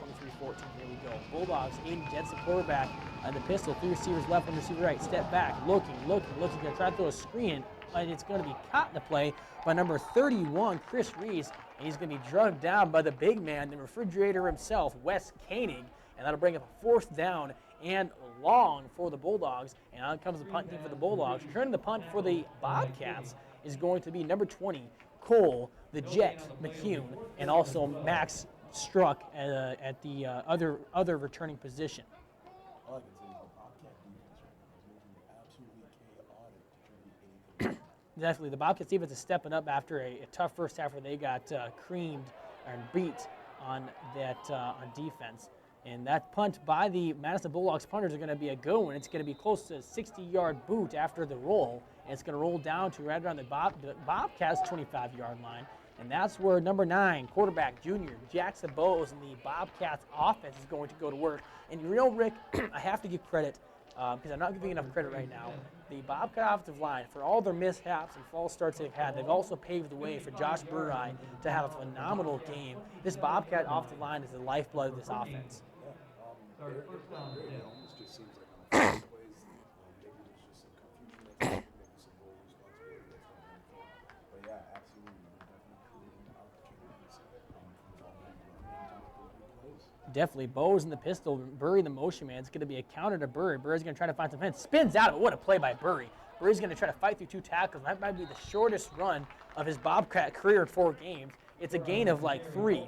Burry spun out of trouble and made something out of nothing. It'll be a second down and 7 to go here for the Bobcats on their own 30-yard line. The clock is ticking, though. It's under 6 to go here in the third quarter. Bobcats up 23-14. In a game like this, Rick, I really love watching struggle. And you know why? Because these games, you have to struggle in order to prepare for the brutal October we have coming up. Yankton, Mitchell, Pierre. It's going to be a brutal October for the Bobcats. Bowes in the pistol now with McHugh in the motion man. Bowes is going to do a little sweep note jet action to Burai. Burai's going to try to bounce it out. Will he get bounced? He breaks through 2 tackles, 3 tackles. This guy's an animal. 4 tackles. Let's see if he can do it again. 5 tackles. Magic man. Burai. 6 tackles. 7 tackles. Will he be stopped? He will at the 23-yard line of the Bobcats. The Magic man, the man, the myth, the legend, Josh Burai, pointing for first down, and also needs a water break because that man is on fire.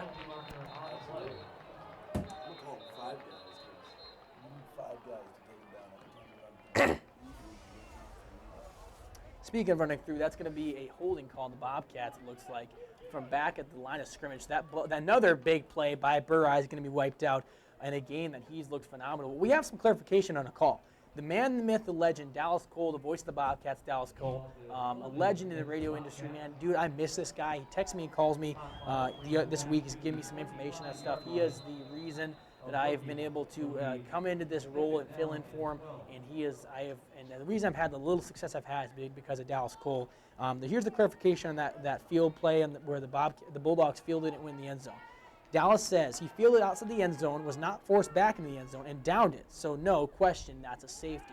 So I would wish we had clarification from the refs in that play via the mic, but it's going to be back to the field we go. Dallas, thanks for the clarification. As always, appreciate you, my brother. Score is Bobcats 23, Bulldogs 14, under 5 to go here. After the Josh Burai run was called back, it'll be third down and long after a quick screen to Keegan Fields went for a gain of maybe 3. So Bobcats third down and long to go, under 4:50 to go here in the third quarter. What will the Bobcats do? At this long as they can just stay consistent with what they're doing, it seems like they start off well every time they go through the first group of players, and then something happens, and then maybe get an extra. If they can stay consistent and keep moving forward.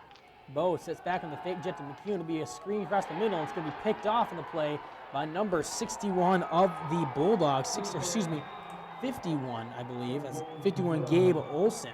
And Bose is pressuring the play, tried throwing it back across his body, and it was picked off. So the Bulldogs have life. After a play that's a young quarterback makes, when you throw across your body, you can't throw the ball over in your own territory like that. You just got to throw the ball away. You're down. Bose throws his third pick of the night, and it'll be Bulldog football from the 25-yard line and of the Bobcats, and a chance for the Bulldogs to get back in this game. The quarterback, Jensen, in the pistol, looking, throws a fade out to the end zone, and it'll be knocked away on the play by number 26, Noah Bayer. Good throw there by number 12 of the Bulldogs, Aiden Jensen, the backup sophomore quarterback, but a great play there by number 26, Noah Bayer. Bayer Island, as he affectionately calls himself, as many people call him, a senior corner who's getting his chance to shine this year after a tough couple years where he played special teams. He was given the opportunity to start this year after a hard-earned spot in training camp. And they do. Nordzy, the Nord Dog, the big stud middle linebacker he scored his ACT close to a 39 or 40. He's a genius. Yep. No, I thought it wasn't ACT. Oh, I'm sorry. Did I say 39? Sorry, my bad. 29 to 30. I'm crazy. He's not that smart. He's smart, but he's a stud. He beat the ACT. Third down and long for the Bulldogs from the Bobcats' 26-yard line. Bulldogs coming out. Here we go. Jensen looking, rolling, and brought down the play by number 40, the refrigerator, Wes Koenig. Bobcats get the sack. It'll bring up a Bulldogs 4th and long. Under 3:30 to go here in the third quarter. Bobcats up 23-14. It'll be 4th and 18 to go here for the Bulldogs, and it's kind of that weird territory as a high school coach and player. You don't want to kick a field goal. It's too long, but you also don't want to punt it. So they're going to go for it here now. 4th and 18. Watch the hard count Bobcats. They're going to try to get you to jump off sides here. For now, it's the 4th down and long. Two receivers split out left and right. Jensen steps back, looking. He's going to try to chuck it. No, he's going to scramble. He has some room here. Can he get some more yards? He's going to be slammed down the play by a multitude of Bobcats. Struck and Magnus, Nelson, Bayer, and Krobin were all there. And it'll bring up a 1st down and 10 for the Bobcats from their own 30. Let's see here where the Bobcats, where they spot it. It'll be the 24-yard line, and that's where junior quarterback, Mr. Islean himself, Jackson Bowes, the nationally ranked steer wrestler, is going to come back on for the Bobcats and try to get a drive together and get some momentum back in that arm of his. It's always exciting to get the ball back. The defense has been pretty fun to watch. This is a game where, I said, it's been a back and forth game. Love to call these games. Bowes in the pistol, 2 receivers, split out to his right, Burry to his left. Motion man is McCune. He's going to try to do a little jet counter sweep to McCune, and the Bulldogs have shut that down 3 or 4 times tonight. That's a story of this play. Again, shut down again on the play is McCune. And McCune showing some good sportsmanship, tackled on the play by Madison Bulldog number 1. McCune slapped his helmet. Love to see good sportsmanship by both teams. It's 2nd down and 13 here for the Bobcats, again, from the Bobcats 20-yard line. Let's see if Bulldogs or Bobcats. Oh my word! I'm gonna say that all night, ain't I? Yeah. Just gonna rock and roll with it. You just got to go with it. Go with the flow, man. It'll be 2nd down and long for the Bobcats. 2 receivers split out right, 1 receiver, Burry, off the left tackle hit. Bo's going to step back, roll to his right, looking, throws a dime to Nordzy, and Nordzy just dropped it. Bo's on the roll out to his right side, and Nordzy dropped it, so it'll bring up a 3rd down and 13 for the Bobcats. On the field comes number 11, Krogman, number 7, Keegan Fields, and Speedsters, and off the field comes number 28, Josh Burry, for this 3rd down and long play. For an offense that is, for the proverbial word, hit the wall. It seemed like they were making a couple plays work, but after a little bit, just maybe getting frustrated with themselves. But he's got to keep going, man. It stalled out, man. 3rd down and long. Bobcats Bowes hands off to number 28 Burry, who came back in the game, gets tripped up in the play, and that'll bring up 4th down and long. And on comes the punt team for the Bobcats, who I might also add the punter is number 28 Josh Burry. And man, what a frustrating night for the Bobcat offense. Tackled by number 50, Cam Loophole. A couple of receptions, but you're still as far away. Are they doing the right Bring thing? up 4th down and 9. I think that when you have a guy like Josh Burrow, you got to believe in that right now. And obviously that drop pass by Nordsey affected a lot what they were going to call here. But Bose has had to is going to have to step up this next drive. Burrow with a nice punt, a nice 40-yard punt, and it's going to be fair caught at the Bulldog 46-yard line, and that's where the sophomore youngster, number 12, Aiden Jensen, is going to come back out. The 6'7" sophomore is going to come back out and try to piece together to get any rhythm and momentum for this Bulldog offense. After the starting quarterback of the Bulldogs, number 7, Nate Rickey, left the game with an injury. They've had to be throw the sophomore to the fire, the tall sophomore. Let's see what he can do here. It's going to be 1st down and 10 from the Bulldog 47-yard line. Bobcats pinning their ears back here, going to 3-3 look with man coverage on the outside. Bulldogs, 2 receivers split out left and right. Jensen in the shotgun with the running back to his left hip. Jensen steps back, looking. Nobody's going to hand it off to number 32, Bruce Gawley, who had the corner there. Kicked it out after the contain was broken and brought it down to, it looks to me, see there's going to be a 1st down of the play. The Bulldogs first down. Excuse me, no. These refs they're changing the spot of the ball on me quite often. It will be a 1st down. So it'll be the first down for the Bulldogs since the 2nd quarter. It'll be 1st down and 10 from the Bobcats 47-yard line. Jensen looks back, steps back. He's going to throw a screen out to his right. And it's going to be a gain of right around 7 or 8. And that'll bring up a 2nd down and short for the Bulldogs from the Bobcat 43-yard line. Under 50 seconds to go here in the 3rd quarter. Bulldogs down to the Bobcats 23-14. Bobcats scored 23 unanswered points in a really rough and tumble game so far. The Bobcats have not looked up to par, but they're still in this game winning 23-14. Here we go, 2nd down and 2. 3 receivers trips left for the Bulldogs. 1 receiver split out right. Jensen with the motion man to 5 is going to do a little handoff sweep to the right to number 5, Carter Bergheim, and he'll be brought down by his jersey at the 25-yard line, or excuse me, 24-yard line. No, I'm sorry, I'm having trouble reading these lines from up here. It'll be brought down. Okay, it's going to be brought down from the 27-yard line of the Bobcats, and let's see if the Bobcats defense can stiffen it, because traditionally this whole game, they've had trouble. They've stiffened it when it mattered. Can they do it again? It's 1st down and 10, under 20 to go here in the 3rd quarter. Madison Bulldogs marching inside the Bobcats 30-yard line. Jensen in the pistol. 2 receivers split out left and right. They're finding some momentum. Can they continue to keep it up? Jensen with the motion man coming to his left. He's going to hand the ball. Fumble on the play. Can the Bobcats pick it up? And they will pick it up. Number 6, Jackson Eck trying to gather. Will he go, folks? 30, 25, 20, 10, 5. Jackson Eck. Touchdown, Bobcats.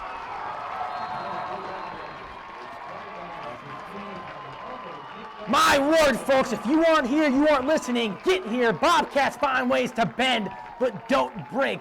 Big John Nordsey making up for the drop pass in the previous offensive drive. Jackson Eck picking up the fumble, running it all the way back for a 75-yard fumble return for a touchdown. Bobcats 29, Bulldogs 14. Extra point coming here from Peyton Theosadopoulos. It does not get any better than this on homecoming night for the Bobcats. My coach always taught me growing up, defense wins games, and you can't argue that this defense is not winning. The Bobcat defense has stepped up in a huge way. And my apologies, I know there's fans out there that don't like, or it's hard to hear when I get loud, but how can you not get loud? This is such a fun job to do, and I'm an emotional guy. I need to keep my energy in check, I know, but when you care about something, you're passionate about something, and that's something I care a lot about is Bobcats and Brookings and the families here. Why wouldn't I want to get fired up? Heck yeah, baby. It's a great... Exactly. This is something to be excited about for sure. Amidst all the adversity this Bobcat team is faced with, I mean, the lack of offensive efficiency, and then our defense, all the fumbles they've created and turnovers they've created after the flags. Bend, don't break is the terminology I would use for this Bobcat team tonight. This game, Rick, I don't care if we lose. I mean, I care if we lose, but if we end up losing, this is a win in my book. You know why? Because you're learning how to face adversity in these games right now where obviously there's been a lot of it. You're going to have it versus a team like Yankton, who is very good. The Pier, very good. The reigning state champions. And Mitchell, the Bobcats are getting ready to enter the slaughter zone of the South Dakota High School Football Factory. Can they come out and top King of the Mountain? We'll see. But so far, this Bobcat team is looking prepped and ready to go for the second half of the season. As Peyton Theodoropoulos will kick this ball off to start the fourth quarter here, as we're down to 8 seconds left. This is going to be the last play of the third quarter. Madison Bulldogs is going to return it out to the 20-yard line, brought down the play by number 15, Lincoln Harden. And that's where, after one more play for the Bobcats, or the Bulldogs, we're going to start the fourth quarter here. The Bulldogs got one more play left. There's 2 seconds left in this third quarter. And the Bobcats are up 29-14 after a series of defensive touchdowns by the Bobcats and a couple big runs by Josh Burrai, the Samson, the Hercules of this offense. Here we go. Aiden Jensen of the Bulldogs in the shotgun. 2 receivers split out right and left with the running back behind him. Bulldogs showing, or Bobcats showing a heavy front. Heavy front means there's 3 defensive linemen, 3 backers coming, pinning their ears back. Jensen steps back, looking, screen out to the left. Will he get there? Nope. Koenig's going to stop him for maybe a gain of 1 or 2. Big play there by Koenig, and that's how this third quarter is going to end here from Dana J. Dykehouse Stadium on the beautiful campus of South Dakota State University. Bobcats up 29-14, back in 2 minutes or less. Don't even think about moving. We'll be back. Gain of 1 will be second down and 9. That ends the third quarter with our score: the Bobcats 29, the Bulldogs 14. Step up your game with Avera Orthopedics, the official sports medicine provider for Brookings High School athletics. Experts support your every move with technology, orthopedic care, and sports medicine. Make your move to Avera Orthopedics. Visit avera.org/orthopedics to learn more. Lights Electric believes that educational activities are an investment in our youth and is pleased to be a community partner of Brookings High School.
Back here on K Country 102.3, home of the Bobcats Sports Network.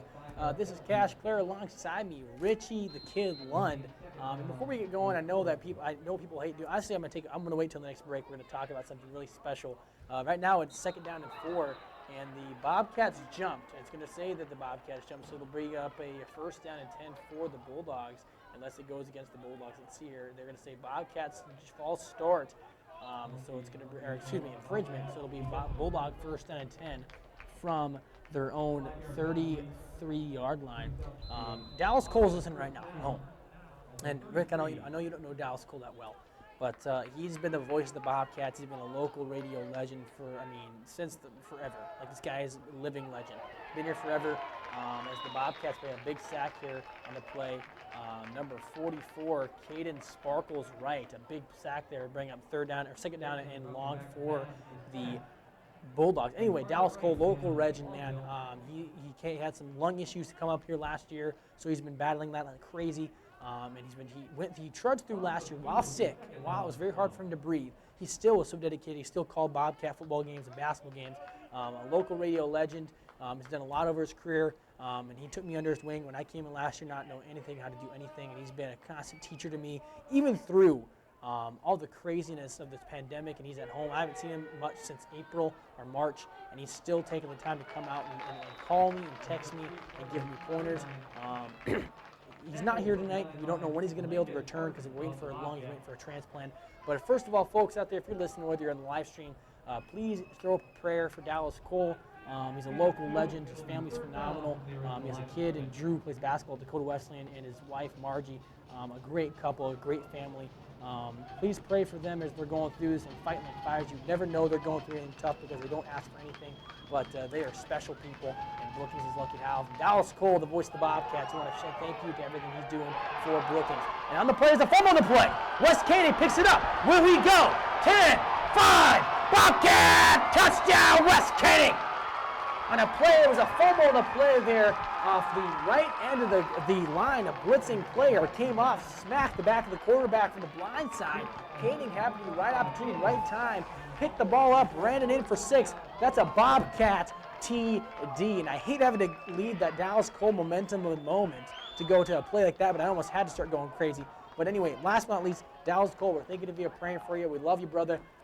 You are what continues to guide a lot of us through this. So, wow, what a play. Bobcats and the fumble return by Koenig have really put the icing on top of the cake, the mountain on top of the dew. Have made this game, broken it open, and with the extra point coming here from Peyton Theosidopoulos, snap is up, kick is up and away, and it will be good. And that makes the score 36-14. The Madison Bulldogs, for a programming note here, scored twice in the first quarter, the beginning of the first quarter. Since then, the Bobcats have shut them out. And I get it, yeah, their starting quarterback, Ricky, is out. But I will say this, even when Ricky was in, the Bulldogs or Bobcats were bending but not breaking.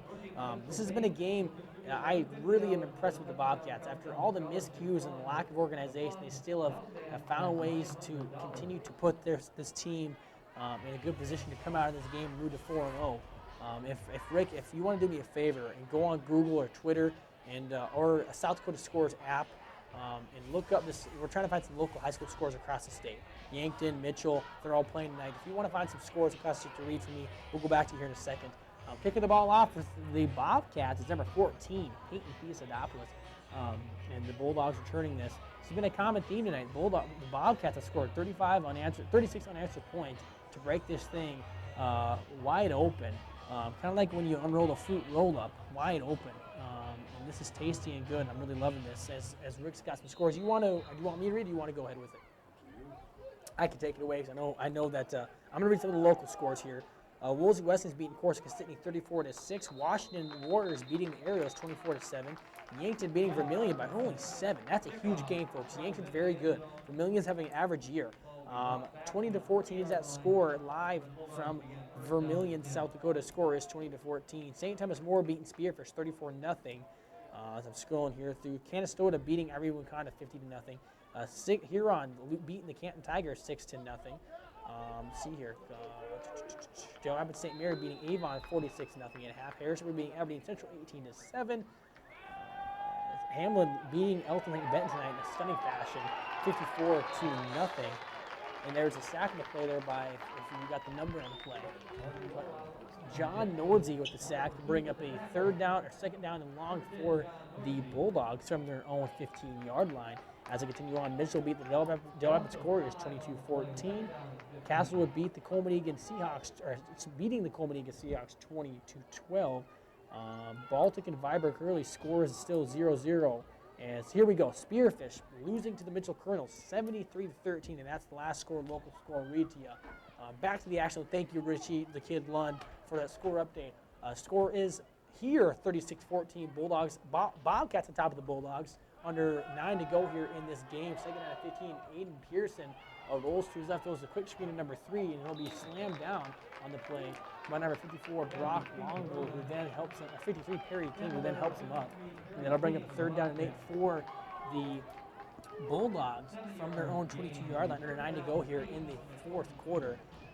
What a response here by the Bobcat defense.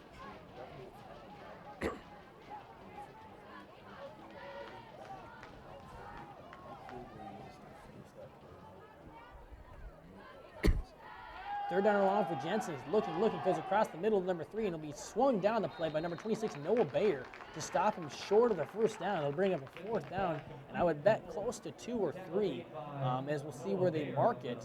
And they're going to mark it just short, it looks like. It'll be 4th down and inches, if anything.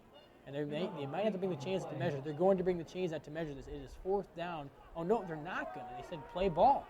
4th down and inches here for the for the Bulldogs. And this is the game, folks, in my opinion. Number 12, Jensen in the shotgun. 3 receivers left, 1 receiver right. Jensen's going to do a hard count, nothing doing. Looking again at the coach on the sideline for the calls. And they're going to look and wait for this coach. The play clock is running down here. And that'll force a timeout by the Bulldogs. Some confusion on the Bulldogs sideline will force a timeout. And that means we're taking a timeout because I need to get a water break. My breath is hotter than the dang hot stuff pizza after it's been sitting out in the gas station for like 20, 30 hours. Not 20, 30 hours. I'm crazy. 20, 30 minutes. This is Cash Clare alongside me, Rich the Kid Lund. Bobcat football here at Cade Country 102.3. Bobcats up 36-14, back in 60 seconds or less.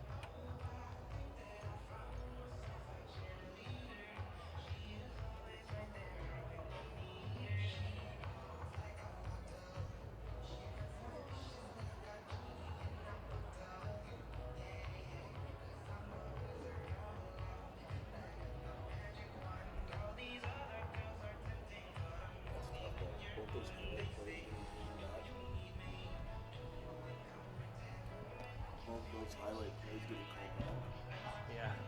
It was tough. That second one, even though he did score. Crazy.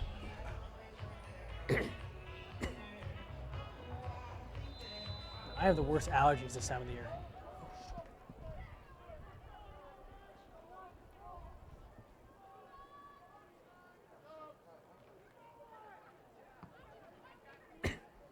Back here at Danger Dykehouse Stadium, home of the South Dakota State Jackrabbits, but it is home in the fall also to the Brookings Bobcats.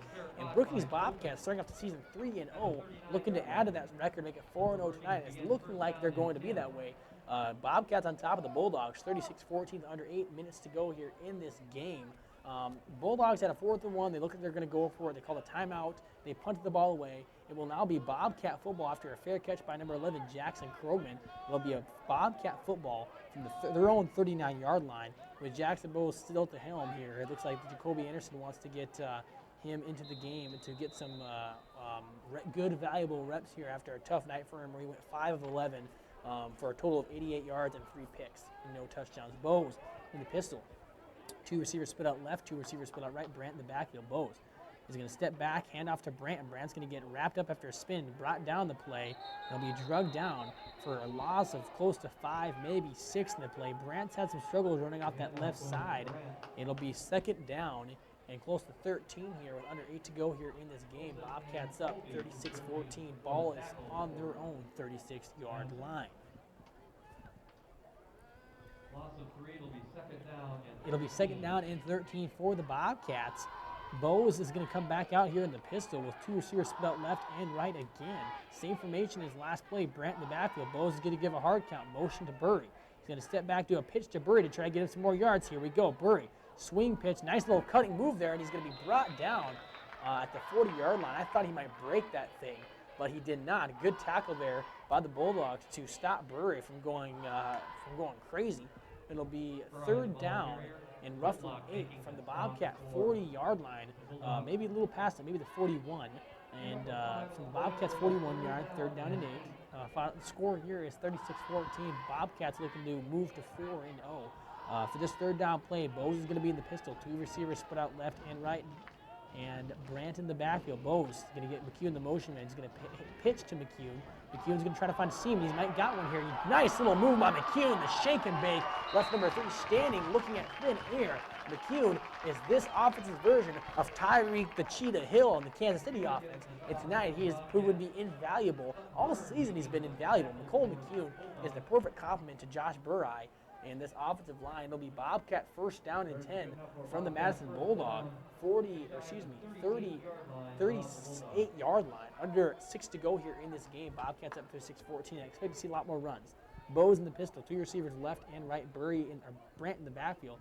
Bose handoff dive to Brant. Brant loses the ball, but he'll fall right back on top of it for a possible loss of one. Maybe it'll stay right at their own 38-yard line. We will see another miscue for this offense, Rick. It's just Recovered by Brant. should hopefully prepare them for future games. No gain on the play. It'll be second down and 10. It's a time to learn that for sure, and this is the perfect game to do it when you're up by a lot. But the Bobcats, I mean, I have to look at the official stat sheet, but they've had to have close to 7 or 8 turnovers in this game, and coming out of that with a win is a miracle in itself. Second down and 10 from the Bulldogs, 38-yard line, under 5:30 to go here in this game. Bose in the pistol, Brant behind him. Fields the motion man. Bose is going to pitch to Fields. Fields got a blocker and Brant in front of him. Fields might go. Speedy, shifty, diving, and rolling all the way down to the Bulldog 15-yard line. Fields following his blocks beautifully. Some beautiful blocks set ahead for him. It'll be first down and 10 from the Bulldog 15-yard line with under 5 to go in this game. The fat lady not only has sung, Rick, she's went to Cubby's and to George's, picked up food from both of them, went home, cracked open a cold Mountain Dew with extra ice, and is watching this game from her TV because she is not here anymore because this game is all but over. It's a good game going on. You get a job cutting on the inside and finding that opening. Bose in the pistol, hands off to Brant, and he's going to dive forward and fall forward for a gain of maybe 4. Good job, Brant, keeping his legs churning and reaching forward to extend the play and try to get as many yards as possible. It'll be first down and 10, or second down and, 6 to go here from the Madison Bulldog 12-yard line.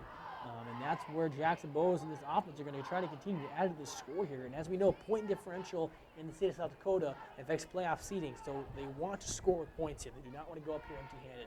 Bose in the pistol with a heavy set. Burry off the left side, McCune off the right side. It's going to be a buck sweep to Josh Burry. He's going to hurdle and fall in the end zone. Is it a touchdown? Yes, it is! Bobcats! Touchdown! 6 of them.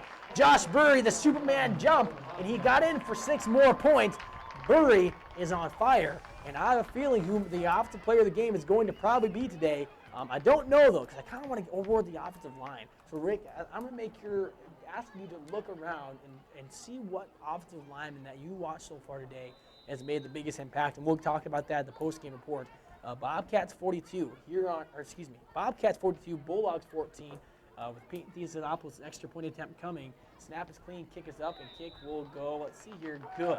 So just like that, Bobcats score 43 unanswered points, a bunch of defensive scores, and the Bobcats are rolling now. 43-14, under 4 to go here in the fourth quarter.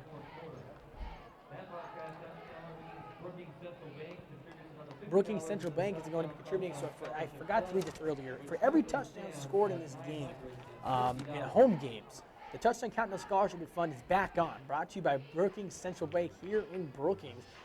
For every touchdown scored at home, they added the pot. So before the game, the pot was at $650. So after tonight's game, it'll be up. So every year with the Touchdown Countdown Scholarship Fund, starts at $250. And Central Bank adds $50 each time the Bobcats score a touchdown in a home regular season game, up to a maximum of $1,000. So right now, it's looking like after this game, we're going to be close to reaching that maximum mark. So the Brookings Central Bank Touchdown Celebration Countdown Scholarship Fund is back on this year, brought to you by Brookings Central Bank, and they will be contributing up to a maximum of $1,000 to a local high school athlete for their successes on the field and off it. To kick off the ball for the Bobcats is number 14, Peyton Theosadopoulos. He'll be fielded at the 10-yard line of the Bulldogs, and he's going to run it out, and he's going to be smacked down! Smacked down on the play by the Bobcats as we look for the number here. Let's see who the number was. It's going to be Tyson Brandt. Came off that screaming off that right edge and laid the wood on the Bulldog return man.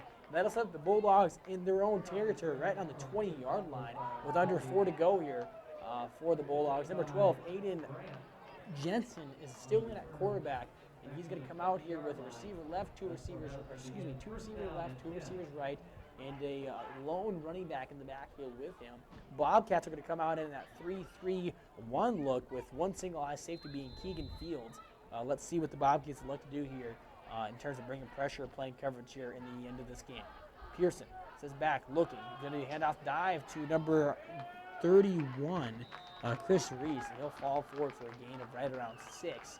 That'll bring up second down and 6, gain of 4. Second down and 6 for the Bulldogs from their own 24-yard line. 4-yard gain, second down and 6 from the 24. It'll be second down and 6 for the Bulldogs from their own 25-yard line. Jensen in the shotgun is going to hand off, dive to Reese again. Reese is going to fall forward for, it looks like, a first down from up here, as the Bobcats now have substituted some of their backup players in. There's not all of them in, but there's a good amount of these guys playing right now for the Bobcats are not backups, but second-string guys that play a lot of minutes. The whole Bobcat defensive line is out, it looks like, right now, along with their safety. And as I see in the side, Justin Koffel, the quarterback, the sophomore quarterback, or freshman quarterback for the Bobcats, is going to be replacing Jackson Bose, it looks like, on the next offensive drive. Jensen's going to do a dive, hand off to Reese again, and Reese is going to fall forward for a gain of 4 or 5 again. So the Bulldogs leaning heavily on the run this drive and finding some success with it, picking up at least a clip of at least 5.5 yards per carry. 6-yard gain, second down and 4 for 36. So after this game is over, we got to pick out the Papa John's player that delivers for offense and defense. So a player that shows great effort on the field tonight for the Bobcats will win the Papa John's player that delivers award of the game. So Richie the Kid Lund, be thinking about that as we go to second down to 4 for the Bulldogs. Jensen's going to hand off, dive to Reese. Is going to be tackled on the play by number 16 of the Bobcats, Jackson Hoffman. And he'll fall forward for a gain of right around 2. So it'll bring up a third down and 4 or 3 here for the Bulldogs from their own 36-yard line. Nope, they're going to say they got a first down there. Excuse me, I misread the sticks. So it'll be a first down and 10 for the Bulldogs from their own 40-yard line with under 2 minutes to go here in this game. Jensen coming out in the pistol here with 2 receivers split out left and right, and Reese behind him as a running back. Bobcats coming out in a single high safety look with 3 defensive linemen and 3 linebackers, and then playing man-to-man on the outside. The variation of defense the Bobcats lean heavily on. Jensen's going to hand the ball off. It's going to be a fumble, but picked up by Devine. Devine's going to try to pick up some yardage, and he will. Rumbled down and rolled down at the 25-yard line, and the Bobcats' backup defense forces another turnover. So just like the turnovers we gave away, we've been getting them back in great form here. Josh Devine, the long-haired backup linebacker who shows effort and hustle like Forrest Gump, making another stellar play, and he's going to go right back in an offense now with Justin Koffel. His number is 8. Let's meet Justin Koffel. His number is 8. He's 6 foot, 142-pound sophomore. Excuse me, not a freshman, sophomore. And he's going to come in to play and quarterback now, and that'll be Jackson Bose. Night. A rough night for Jackson Bose, the junior quarterback, after having a career high last week. He's having a little bit of struggle tonight, but you got to imagine that he's going to be very happy. He didn't have a terrible night in terms of running the offense as a general, but passing the ball, you have to imagine he wishes he had a better night that way. We're taking a timeout in the field here. That means a timeout on K Country 102.3, home of the Bobcats Sports Network. This is Cash Clare alongside me, Richie the Kid Lund, back in 60 seconds or less. Don't you move. Everyone should play hard and bank easy. Visit any of our 4 Brookings locations. Again, ladies and gentlemen, we'd like to thank you for attending tonight's game for the Brookings Bobcats. Coming game, we ask that you remain in your seats following the conclusion of this game until we can dismiss you by section. In an effort to reduce the risk of spread and close contact, please remain in your seats until we can excuse you. Thank you for your cooperation in this matter. We will allow section by section as we go on. And if we could also have you please turn up around you, perhaps that you may have, please return it to the nearest receptacle. Thank you.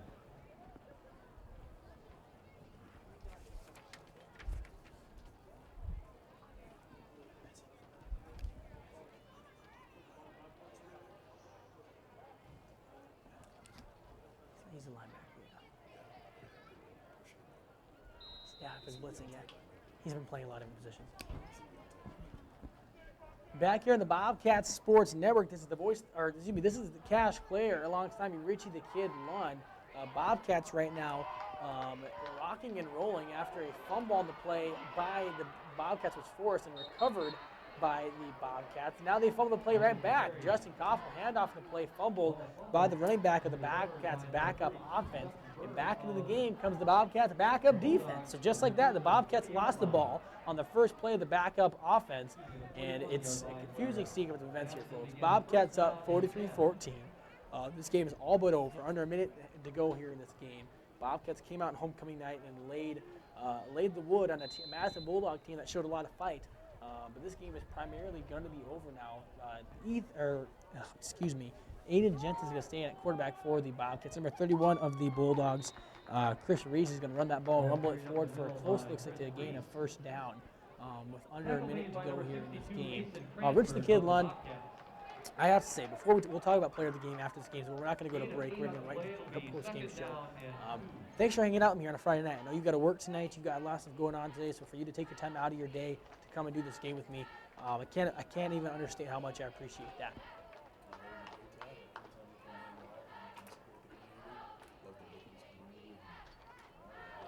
And definitely, no, this is a game tonight that it was an up and down game. Bobcats had their first play on defense. They got burnt for a huge touchdown.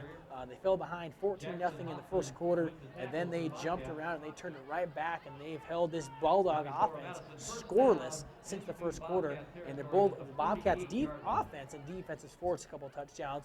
This score is 43-14, and that's probably what this game is going to end up being unless there's a late touchdown here by the Bulldogs. Jensen in the pistol, two receivers split at right and left. Is going to be a handoff to number 31 of the Bulldogs. Reese is going to fall forward to the 42-yard line, and that might be the last play unless they want to run one more play. There's 16 seconds left, and it's looking like it's going to be the last play of the game here. Bobcats will move to 4-0 with the final score being here from Dana J. Diecast Stadium, 43-14. Rick, who is your defensive player of the game, and tell me more about why you chose him.